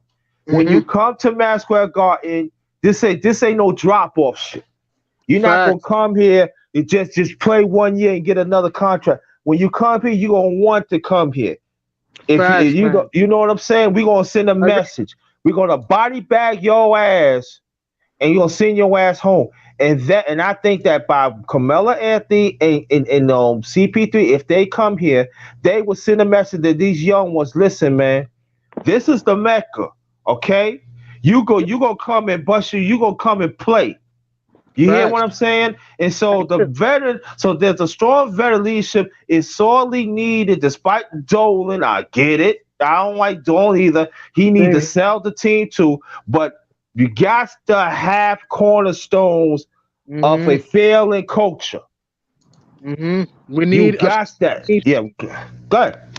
The problem with the Knicks, we need structure. All right, we need commitment. That's the thing that kills me with the Knicks. Okay, it's like, think about this. The problem with New York is that we just need to build a strong team with vets and we need to have hunger. We need ball movement. We need to guard the interior. And the problem I have with the Knicks, is that they get too much to the media too much. It's like, here's what really lost me with James Dolan and the Knicks. Remember that one time we played the Clippers on ESPN? It was a Wednesday Yes. night that James Dolan and Phil Jackson were arguing with Charles Oakley. That pissed the hell out of me. It's like, can anything go our way? It's like, here's what's sad. How do we go from making the finals as an 8th seed in '99 into this? Why did we have to hire a head coach in Isaiah Thomas who has sexual abuse with somebody else? Why do we have to hire a rookie head coach and Derek Fisher who never coached a day of his life before Agreed. 2015? Like, seriously? And I want to throw this out there. The Knicks were so bad in 2015 that nobody wanted to show the Knicks on TV. Not ESPN, not TNT, Nobody. not ABC. Yeah, that's true though.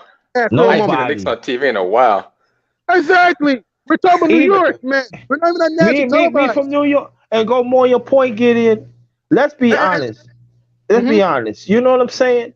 It's bad that they don't even want to show you on holidays. Christmas, bro. We went out on Christmas this past season. Right? That's bad. That's bad.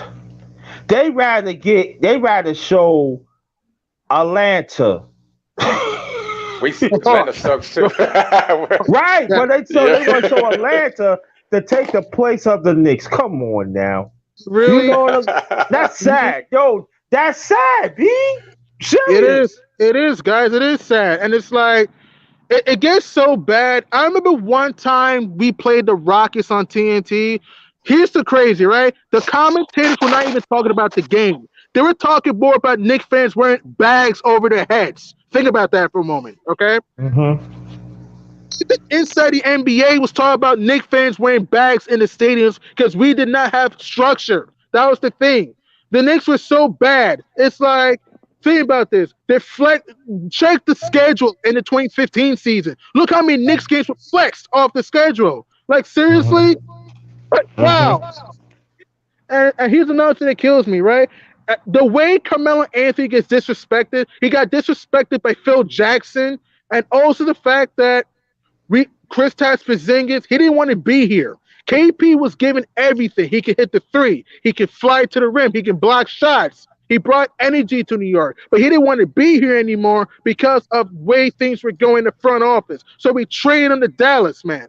And KP was actually killing the Clippers with Luka Doncic until he got hurt. And you can very well argue if the Mavericks were fully healthy in that series, they could have beat the Clippers. You can very well argue that. But what I'm saying is that the Knicks, we just don't have structure. We just don't have a leader. We just don't have a front office who is willing to sacrifice to get the right personnel to help us out. Like, think about this. The last time the Knicks were in the playoffs, bro, I was a freshman in high school. Think about that. That's crazy. And what year is that? 2013. That's sad. And that's 7 years. Exactly. It's like 20. Like, think about this. The Raptors won a championship during that span. Seriously, the Raptors. Right. Raptors, yo, check this out though. And let me tell you something funny though. When you talk about 2013, it was going on a year that I've been living in Virginia. Wow, crazy. Serious. Going on a year. I've been here 8 years from New York. I've been in Virginia 8 years. Going on a year, man. That is sad, man. Mother, yo, they clowning the Knicks down. Y'all hate it. Y'all be getting blown. Y'all be getting blown by midget teams and all that. I'm like, yo, man, y'all gotta stop talking about my team, man. I'm gonna shoot a fair one. But there's nothing I can say. It happens every year. The problem with the Knicks is that we care too much about what people think rather than just getting the right personnel. It's like, I feel bad for commentators like Mike Breen, Walt Frazier. I do, yep. Yeah. for these guys to commentate a bad, product in New York, man. And here's the thing, right? Damn it, the Brooklyn Nets might win a championship. It's very possible. Yes, it is. Yeah, they ready. They championship ready. They just get the chemistry. The chemistry is there. They just got to get. Yeah, and it's just so true. And this is the thing about that. Want people to understand. The Knicks is one of the first team came into the NBA in '49. They the cornerstone. So you figure like the Lakers and the Celtics, they won all those championships. All these years we squeeze out just two. I said, damn, at least we could at least about 7 or 8. At least. Here's what I think. At least 94, we should have won it all. 95 is debatable because if we did beat Indiana, I don't know if we beat Orlando. And if we beat Orlando, I don't know if we beat Houston because they had to Clyde Drexler about Olajuwon.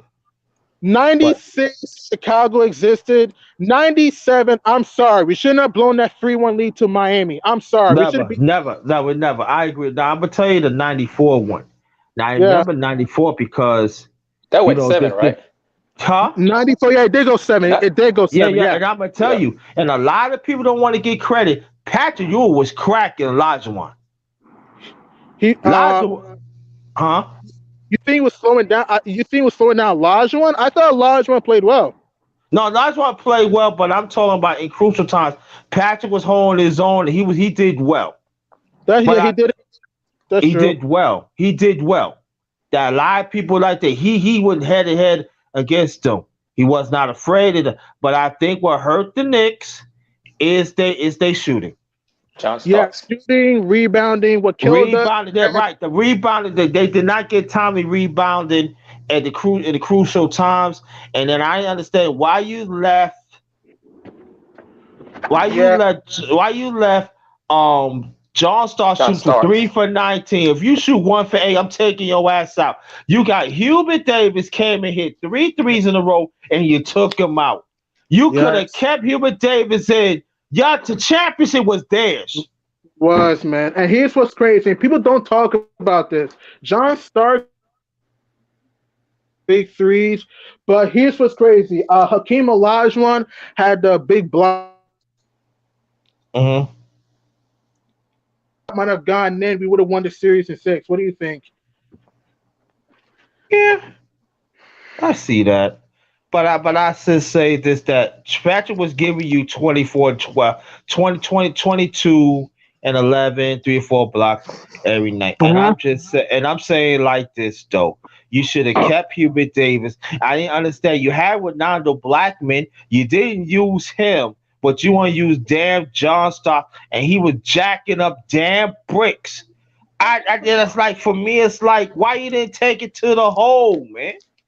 That is true. We gotta. I agree, man. It's rough. Can I keep going? How bad this is? Also, 95. Look, I love Pat Ewing. He gave his best effort. Look the way we lost game 1. We were up 6, right? But here's the thing. Reggie Miller hits a 3-point game. Then we turn the ball over. Then Reggie Miller puts a step back 3, tie game. Then John Starks gets fouled. He misses 2 free throws. Then Pat Ewing gets the offensive board. He misses the jump shot. Then we foul Reggie of all people. He makes his free throws. Indiana goes up 8-2, and we don't even get up a shot off. And Indiana steals game 1. Then game 7. Okay. We're down double digits, come back, pull within 2, but Pat Ewing, I know you had an injured knee, I get that, but still, you got to throw it down. But he missed that layup that rimmed out, and we lost the game in the 4th quarter. You can very well argue if we just execute better in game 7, we would have, probably gone far in the playoffs. I don't know if we would have been the Magic and the Rockets. I don't know, but I'm saying that at least we would have gone far. So, yeah, those teams were tough in the 90s, but the problem was either bad matchup or just questionable execution. So, yeah. Yes. Oh, we got Escacho. Escacho, you have to come back in.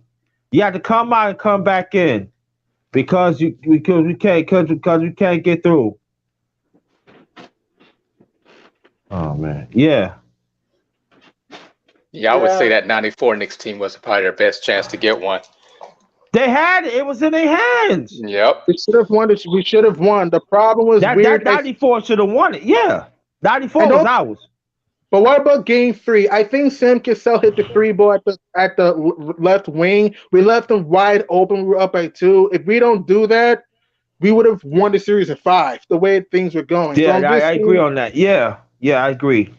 Yeah, I agree. I agree. I agree, brother, because I think that the middle of the series, we made some boneheaded defensive. It was the bonehead defensive letdowns too.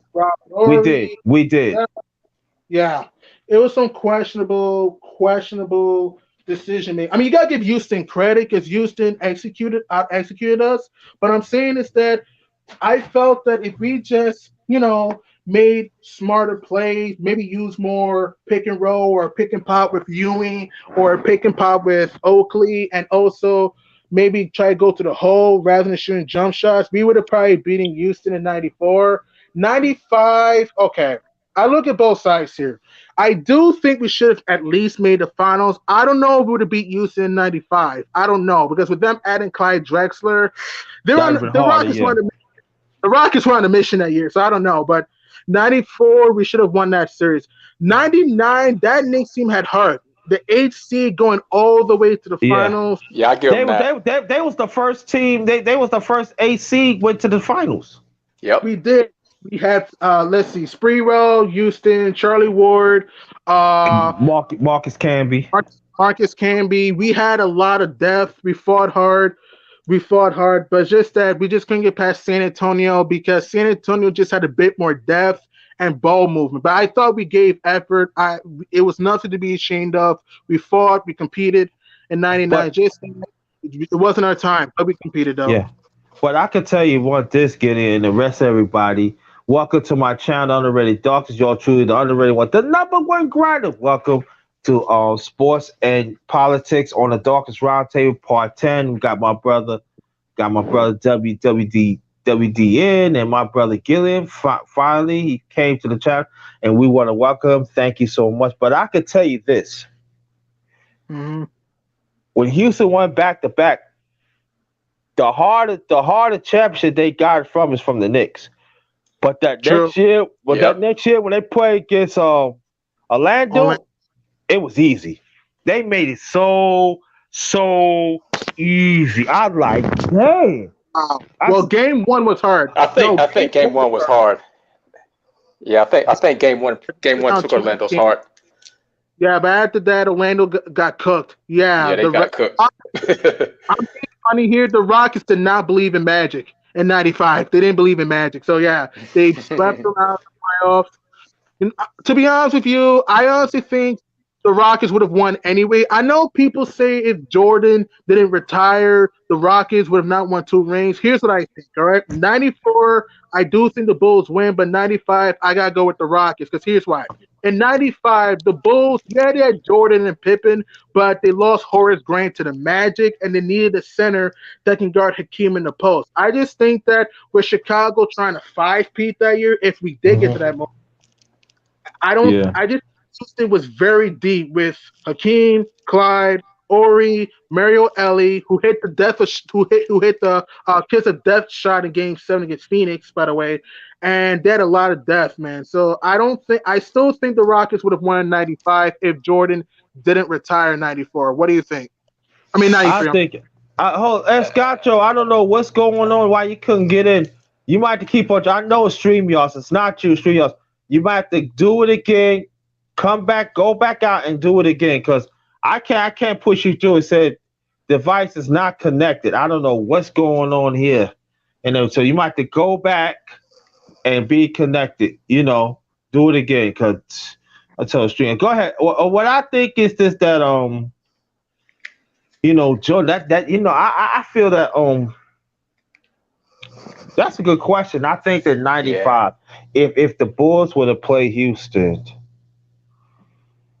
you still got to contend with Olajuwon. You know what I'm saying? Yeah. And also, let's not forget about Oldestorp. I think Oldestorp is very underrated throughout the years. I think so was in 94. 95, it was Clyde. There was Clyde, right? But I'm talking about. When I'm talking about Otis Thorpe. I said, oh, I mean, what I mean is Otis Thorpe would have been there like in '95 too.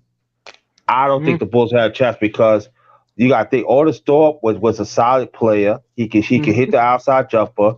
He could block Mhm. shots. He could Mhm. score. I think towards the end of his career, he started to score more, and also he could pass a little and stuff like that. And then Right. you ask really Dennis Rodman keep on banging bodies with him. No, it would have wear down and stuff. Rodman came in '96. No, Rodman was a. I think Rodman was a Spur in '95. He came to the No, Bulls in I'm '96. saying no. I'm talking if he would have been there in '95. That's what I'm saying. Oh, okay. I get it. If it would have been in '95, I think Houston would have squeezed it up because they squeezed. Then after that, Houston had more people at the bench that was skilled. Because you still got to get big shot Bob. God damn. Yo, he scored 18,000 points and got 7 rings, man. And then there are some people say he should not be in the Hall of Fame. Here's what I think. I love Robert Ory, but this is my opinion. I don't think, no disrespect to Robert Ory, I don't think he's a Hall of Famer, in my opinion. I love Ory. He can hit big threes, but I don't think he's a Hall of Famer. That's just me, though. I don't think he had a Hall of Fame career. That is me. Okay, so do you think Tracy McGrady had a Hall of Fame career? You can make a Of case. your So opinion. hang on. Somebody, hang on.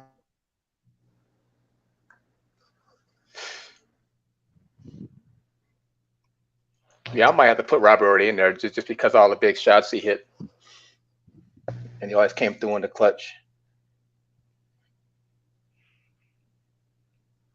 Scott Troy, he said it keeps saying my device is blocked. This is what you have to do.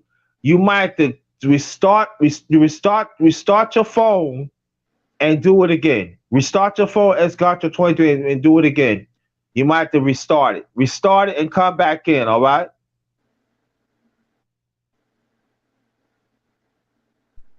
Okay. All right. Sorry for that. I had to call my dad was Okay. calling me. Okay. Go ahead, what you were saying, bro.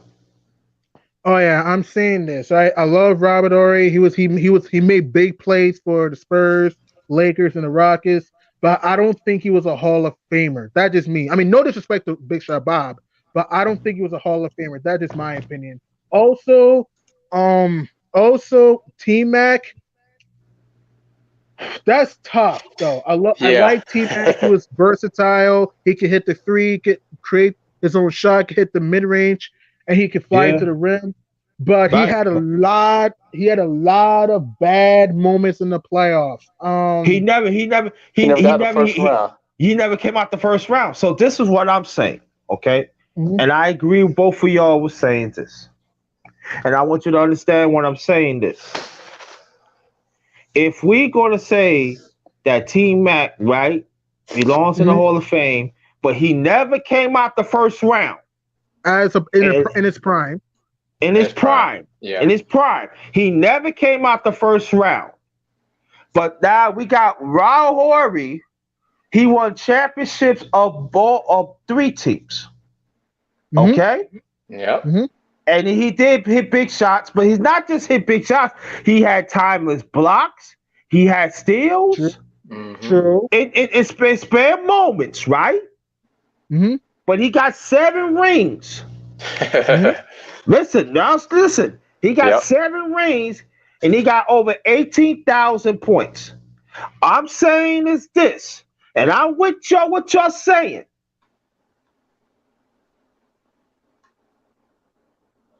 If we're going to say it's all about championships, this all about making an impact.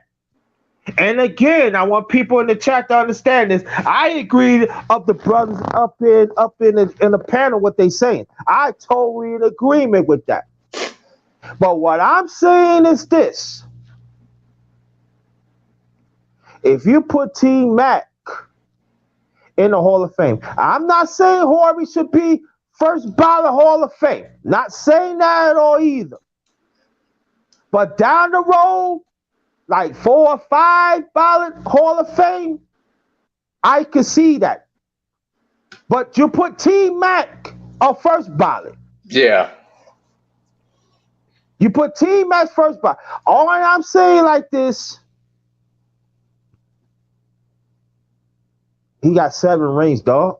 That is true. He got And 18. Listen, again, I like he got T-Mac, listen. but Right, Rory that's was what more I'm saying. clutch than T-Mac. That's true. That's all I'm saying. I'm not saying he first ballot. Not saying that. But I said I give matter of fact, I ain't gonna say 5-5. I would say 3 or 4 ballot. Hall of Fame. I'm just saying you gotta put him in the Hall of Fame, man. You put T-Mac first ballot. He never came in his prime, like y'all say. He never in his prime, he did not come out the first round. Y'all know With it and I Yao know it. Ming, with Mike Miller. And don't forget, too, in 2005, I remember Houston won the first 2 games in Dallas and somehow lost the series in 7. And you put Yao Ming in the playoff. You put Yao Ming, right. You Yao put Ming's a Hall Yao of Ming Fame. in, right. You put Yao Ming in the playoff. Reggie Miller, well, when he got there a little late. You know what I'm saying? So we're going to bypass Reggie. He deserved it. He wasn't first, but he deserved it. But you put Yao Ming first ballot over Hall? No, stop playing. Stop, man. Stop it. Yo, y'all need to stop that, man. He ain't really did anything. No, Yao was a good big man. No, Andre, Yao was a good big man. He was a good man, but he didn't take him far. All right, he didn't take him far. He did not take him far. Come on now. I mean, that is true. Again, there is no excuses for Yao and T-Mac to not go far. But I'm saying is that Yao was a good big man in his prime. He can hit the mid-range. He can dunk. He had a good spin move. He can do the up and under. He was underrated. It's just that Yao just couldn't stay healthy. That's why his career kind of went to hell after that. That's true. I agree. But first ballot Hall of Fame, yo. Think about it. Come on now. If we're gonna be fair, let's be fair. Like I give you case in point. They picked the 50th best in '96, right? You're gonna pick Scottie Pippen, all right? Why are you picking Scottie Pippen instead of pick Dominique Wilkins? Right. True. You have a good point. That's a good point. Dominique Wilkins could fly. Dominique Wilkins was one of the most underrated players in this prime. He could hit the mid range, could hit a 3, and he was one of the most electrifying dunkers in his prime. In a game, bro. Every time you watch the Hawks, you will get some crazy slam and jammer from Dominique Wilkins. The human highlights. Yeah, and even towards the end of his career when he played the Clippers, he was coming off to get you over 20. True. Come on, and I'm saying, let's get back to Hawk. So what I'm saying is this, that if we're going to have a criteria of Hall of Fame, right? Right. That the best players, it should kept like that. But along the way throughout the years, some of them have been slipping. You know it and I know that. They are players they shouldn't be in the Hall of Fame. Now they should be Hall of Fame as a franchise. I said yes, but in the Hall of Fame, nah, dog. I'm saying like this: you put T-Mac in the Hall of Fame first ballot. You got to put Robert Horry in there. And thinking like this though, I'm gonna throw one thing better than you. They inducted Ralph Sampson in the Hall of Fame. Majority of his career, he played hurt. He had over 18,000 points. They elected him in the Hall of Fame. That's true. But y'all will not elect. But y'all will not put Robert Horry Hall of Fame. 7 rings with 4 different teams. Big shot, Bob. Come on. 3. Yeah. You can't argue with 7. That's 7. 3 different teams. Man. He made some big plays. I'm saying that's all. Wow, I'm saying this. If y'all go low with the standard of the criteria of the Hall of Fame, and no knock on Robert Horry because it's not his fault. You got to put him in the Hall of Fame, man. He got 7 rings, man. Yeah. He got 7. Yo, people could say all they want to. Yo, he's not the best player. He got 7 rings, man, of 3 different teams. So he had game winners, yo. He broke teams' backs. Stop Tell me it. about it. If you're a Pistons Yeah, fan in 2005, you're mad right now because if you didn't have, Kings fan too.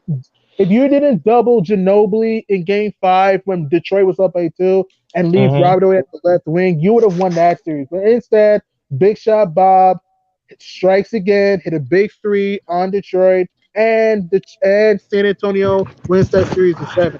If he Uh-huh. misses that shot, they lose in Yeah. 6, and Detroit goes back to back. Yeah. Don't forget the Kings. And the Kings Oh, too, boy. 2002. If you're Sacramento, you're pissed right now because Yeah, I'm still again, pissed about that. if you're Vlade Oh, Divac, if you're Vlade, rebound the ball. Why'd you tip it back? Rebound. You didn't have to tip it back. Mm. Man, I Hey, was, I was, Loose Cannon, thanks for coming. Appreciate that. Thanks for Yeah, I I want coming. to ask you something. In your opinion, man, who was your surprise team in the 2020 playoffs? oh. Uh, Yeah, you go first, cause I Oh, would me? say Miami. I would say Miami. I say between Miami and Denver. Let's go to Miami Oh first, yeah, Denver right? too. Yeah. If you're Miami, they missed the playoffs last year in D Wade's final season. Then this year, they got Jimmy Butler, Tyler Hero, Duncan Robinson. They got Iguodala from a trade. They got Jay Crowder from a trade. They got Solomon Hill from a trade. Udonis Haslam is quote unquote coaching. They had Bam Adebayo, who was a beast this year, meaning his first All-Star team. They went from missing the playoffs and getting to the NBA Finals, guys, and we're 2 Uh-huh. wins And away. 6 games. yeah. And they took the Lakers to 6, bro. They almost won it all, bro. They Yeah. destroyed the Pacers in the first round. They destroyed the Bucks, who had the best record. They Yeah. ran through the Celtics, man, and they almost knocked off the Lakers without Dragic for 2 games, right? And Bam Yeah. missed 1 game. Miami Yeah. almost did the unthinkable and won it all. Miami overachieved this season. They had depth, chemistry, versatility, defense, toughness, and great coaching. Coach Spoelstra this season solidifies him as a Hall of Fame head coach. Like Yep. without Dwayne Wade, without LeBron James, without Chris Bosh, you get all the way to the big dance and almost got the chip. Wow. You know what I mean? They almost knocked off the King, but they just did not have enough, but they competed. Question for you. Yeah. As far as the Warriors go, do you see Steve Kerr being able to do the same thing without his superstars? No. Here's what I think. Clay, I like Klay Thompson. In my opinion, I don't think Klay is a superstar. That's just my opinion. But about Okay. Steph, that's just me. Steph Curry, do you think? Why are you asking me if they can go far in the playoffs next year? I'm saying if you think Steve Kerr would be able to accomplish the same thing that they were supposed to do without his so-called star players. I like Steve Kerr, but now I just think that Eric Spoelstra to me had more structure. It's like Eric Spoelstra I know he had his mediocre moments in the finals this year, but I thought he made some adjustments. I loved how he was telling his team to move the rock. I loved how he was telling his team to guard the paint. Miami competed. What killed Miami at times was rebounding. All right, what killed Miami at times, they needed another big man. That's the thing. But other than that, the Heat, I thought Eric Spoelstra did a great job, improving Jimmy Butler's game. I loved how he improved Bam Adebayo's game. Eric Spoelstra did a great job with this roster. I like Steve Kerr, but Steve Kerr had the luxury of a Warriors team that was already made, okay? Because the Warriors had a superstar in Steph Curry, an all-star in Klay Thompson, a defensive player of the year in Draymond Green, a good big man in Andrew Bogut who can block shots, and an underrated small forward at the time in Harrison Barnes, and a good bench with Leandro Barbosa, Brandon Rush, also Mo Space, Sean Livingston. Look, Steve Kerr did make the Warriors a good team, but I felt that the Warriors already started to blossom before Steve Kerr. I honestly Right. think if they would have kept Mark Jackson, I think the Warriors would have won the championship anyway. Mhm. Yeah. I would say the sleeper to me, Mhm. I would say mm, I said Denver. Excuse me? I would say the sleeper in this past playoffs is the team Denver. And I Denver, think that team, bro, yeah. you want me, bro, the Colorado Cardiac Kids, man, Denver showed heart, dude.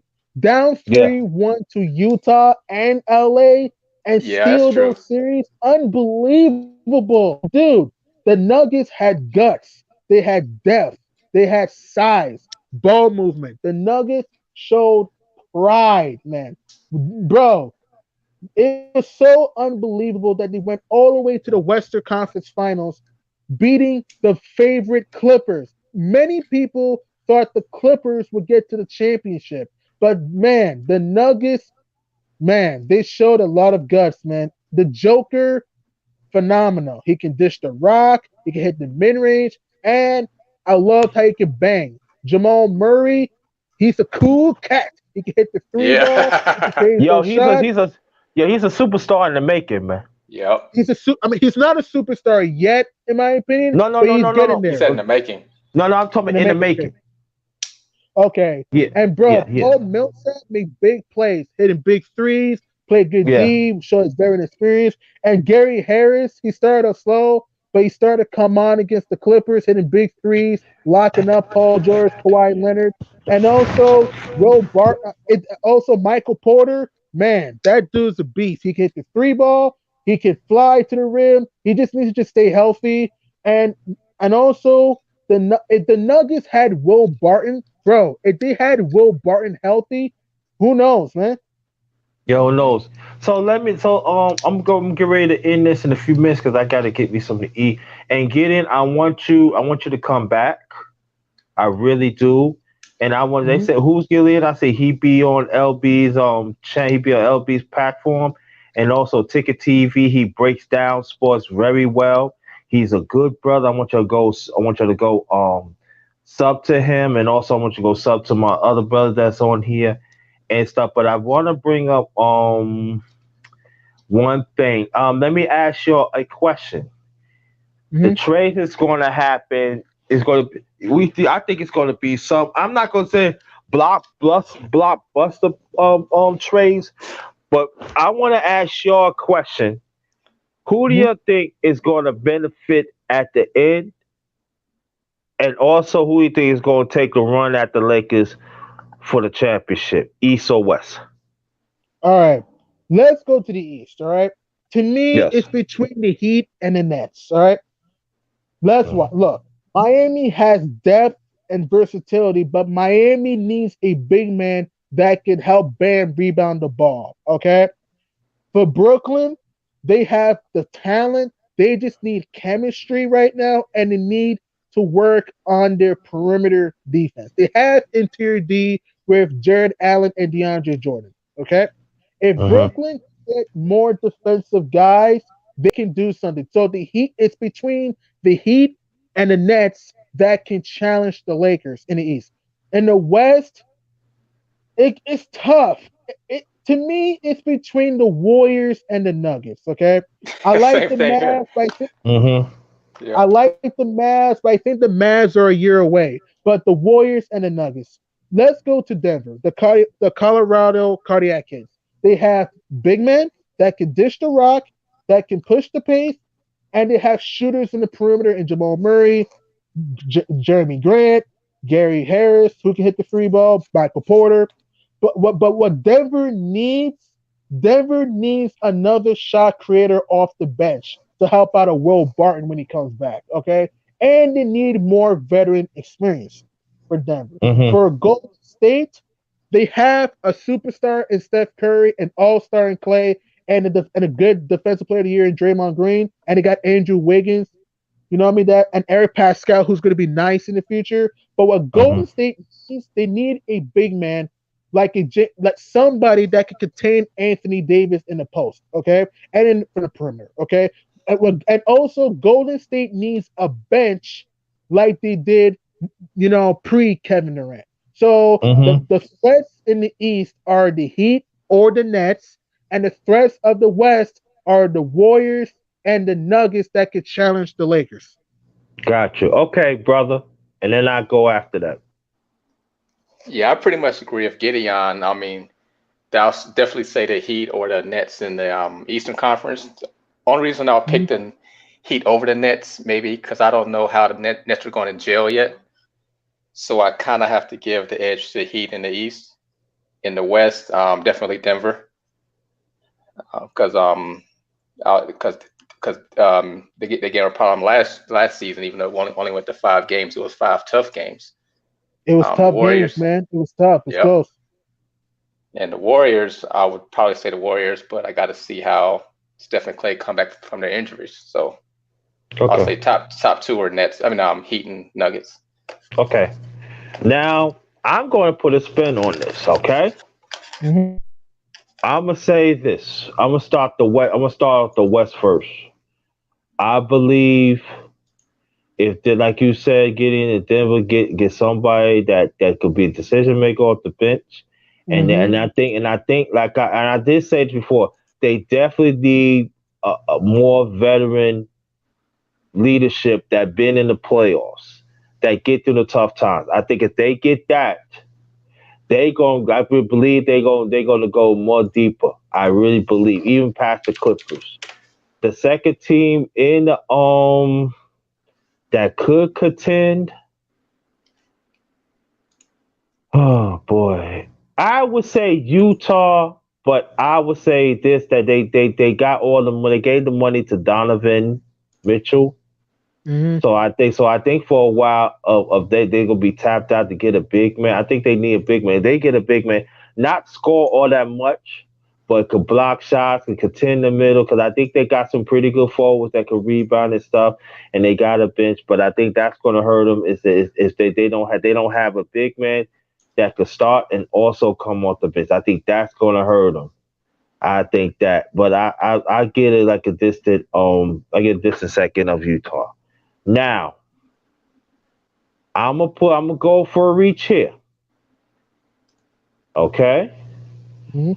I'm going to say Brooklyn, but I would say this. I'm not going to pick Miami. I'm going to pick Philadelphia. Wait, who? Philadelphia. I don't know about that. No, hear me out. I'm just talking about if they make the trades. Okay. Yeah. If they get the necessary trades, if they bring James Harden, and with the coaching of Doc Rivers,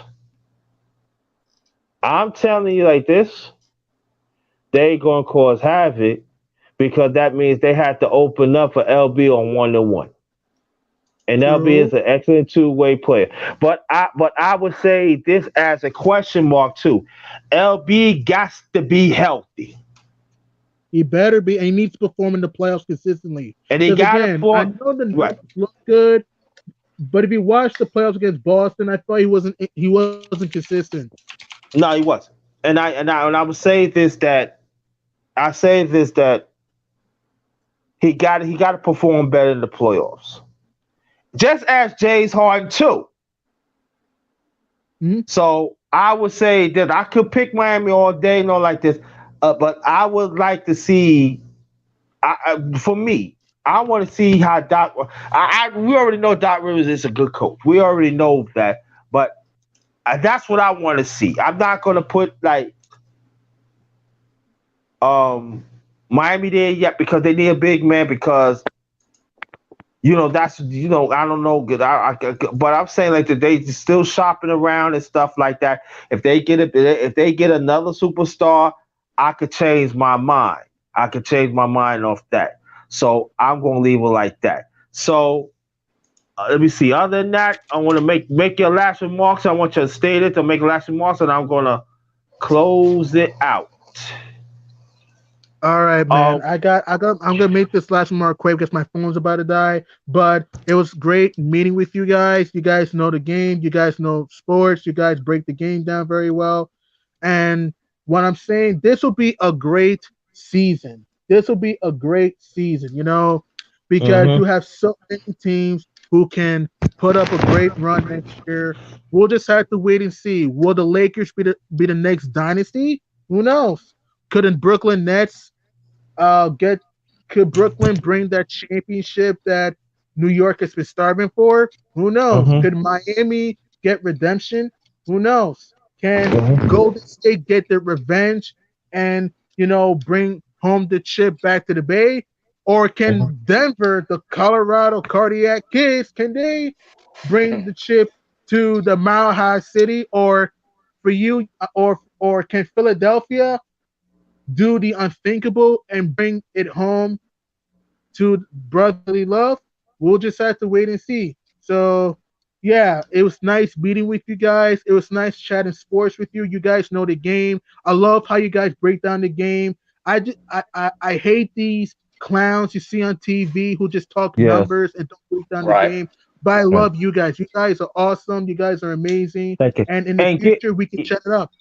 And Killian, you let people know on Ticket TV that the underrated knows the game too, because they don't think I tell you. Let them know the underrated knows stuff too. Let them know that. I will. All right. Thank you, and come back, brother. All right. Thank you, my man. other brother. See you guys later. All right, my brother. Last remarks, please. Yeah, I want to thank you for letting me come on again. I know it's been a while since I've been on. I want to say salute to Gideon. I finally got the chance to chop it with him live. I see him on Tickets channel all the time, so that was fun. So that's pretty much it for me.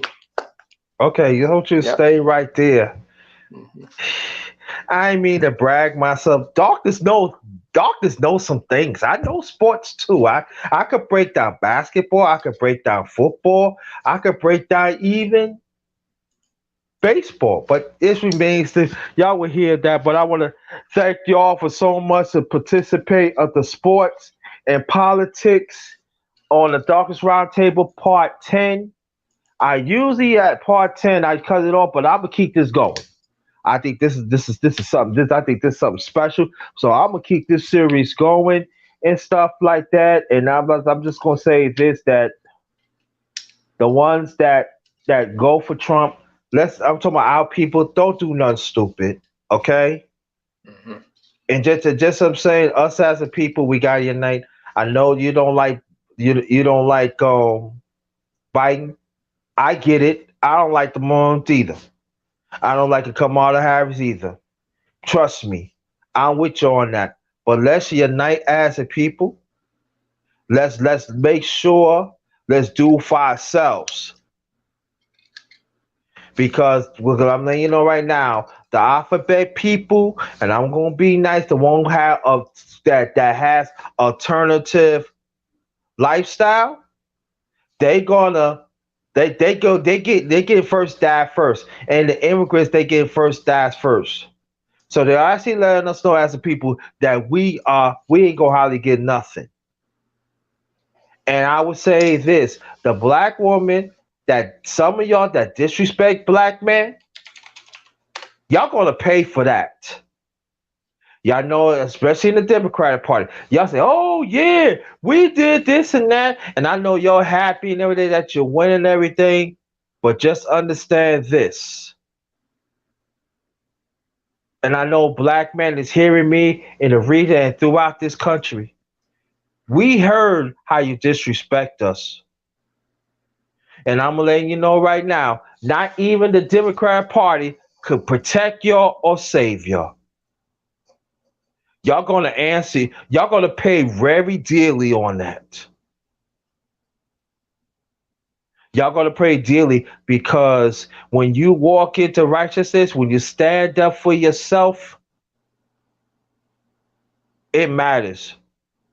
And even you got some black men that stand alignment with that, Something's gonna happen to y'all too. Y'all gonna pay one way or the other.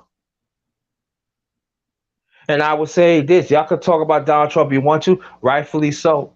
He did pardon some brothers and sisters. And your Democrat Party, y'all haven't done that. And these are facts. But I would say this, that also that Trump had disrespect us too. So I'm saying like there's a less of two evils. But I would say us as black people, we got to unite together. We got to do for ourselves. Especially black men, we stand up. So now we got to take it to the next level. Let us to be known. And let us work together. No matter what you do. It could be small or big. Let's work together. Let's work together and send a message. Let's preserve our family. Black women, same way too. Because both parties not going to give us anything. So we have to do for ourselves. Because Biden don't like us as people. And even Kamala Harris. It's proven. So let's take that and let it be a beacon of warrior spirit. Let's put our egos aside and work together. Let's get our family back. Let's teach our children the right way. And that's all I'm going to say about that. Thank you so much. On behalf of my channel, The Underrated Darkness, yours truly, the underrated one, the number one grinder. This is the ending of the Sports and Politics of the Darkness Roundtable. And thanks for the ones that showed up in the panel. Very much appreciated. Time is now. That's it. So thank you, brother. Appreciate you. Oh, yeah. Let me mention this too. Can you hear me, brother? I'm here. Okay. I will do Underrated Mukbang 7 tomorrow. All right. I want you to go check that out. I'm coming back tomorrow. I might come back tonight, but I doubt it though. But never know. But definitely tomorrow it's already set up. The Underrated Mukbang 7. I want y'all to go check it out. So on behalf of my channel, The Underrated Darkness, yours truly, the underrated one, the number one grinder. The ones who came in the chat, that is new, and the ones that keep on coming, please, subscribe, share this out, hit the like, share this out, and again, thank you, Ticket TV to share my thing. I want you to go support the brother. Ticket TV, he brings it. He's part of the family, the LDBC, that stands for Lions Den Boxing Community, also basketball community. He always brings it, and that's my brother right there. And I want to shout out to She Stay Sleep TV. Shout out to Go Professor. Shout out to Amanda Gathers. Shout out to Sheila E.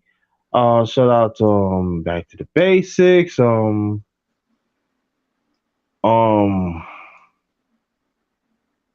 The ones who, and then shout out to the brothers that was on the panel. Shout out to Rashid. Shout out to my brother right here, WDN, and Get In, and shout out the ones that rose with me. Y'all know who you are. So have a good night. And this one is Ghost. Peace. Ghost.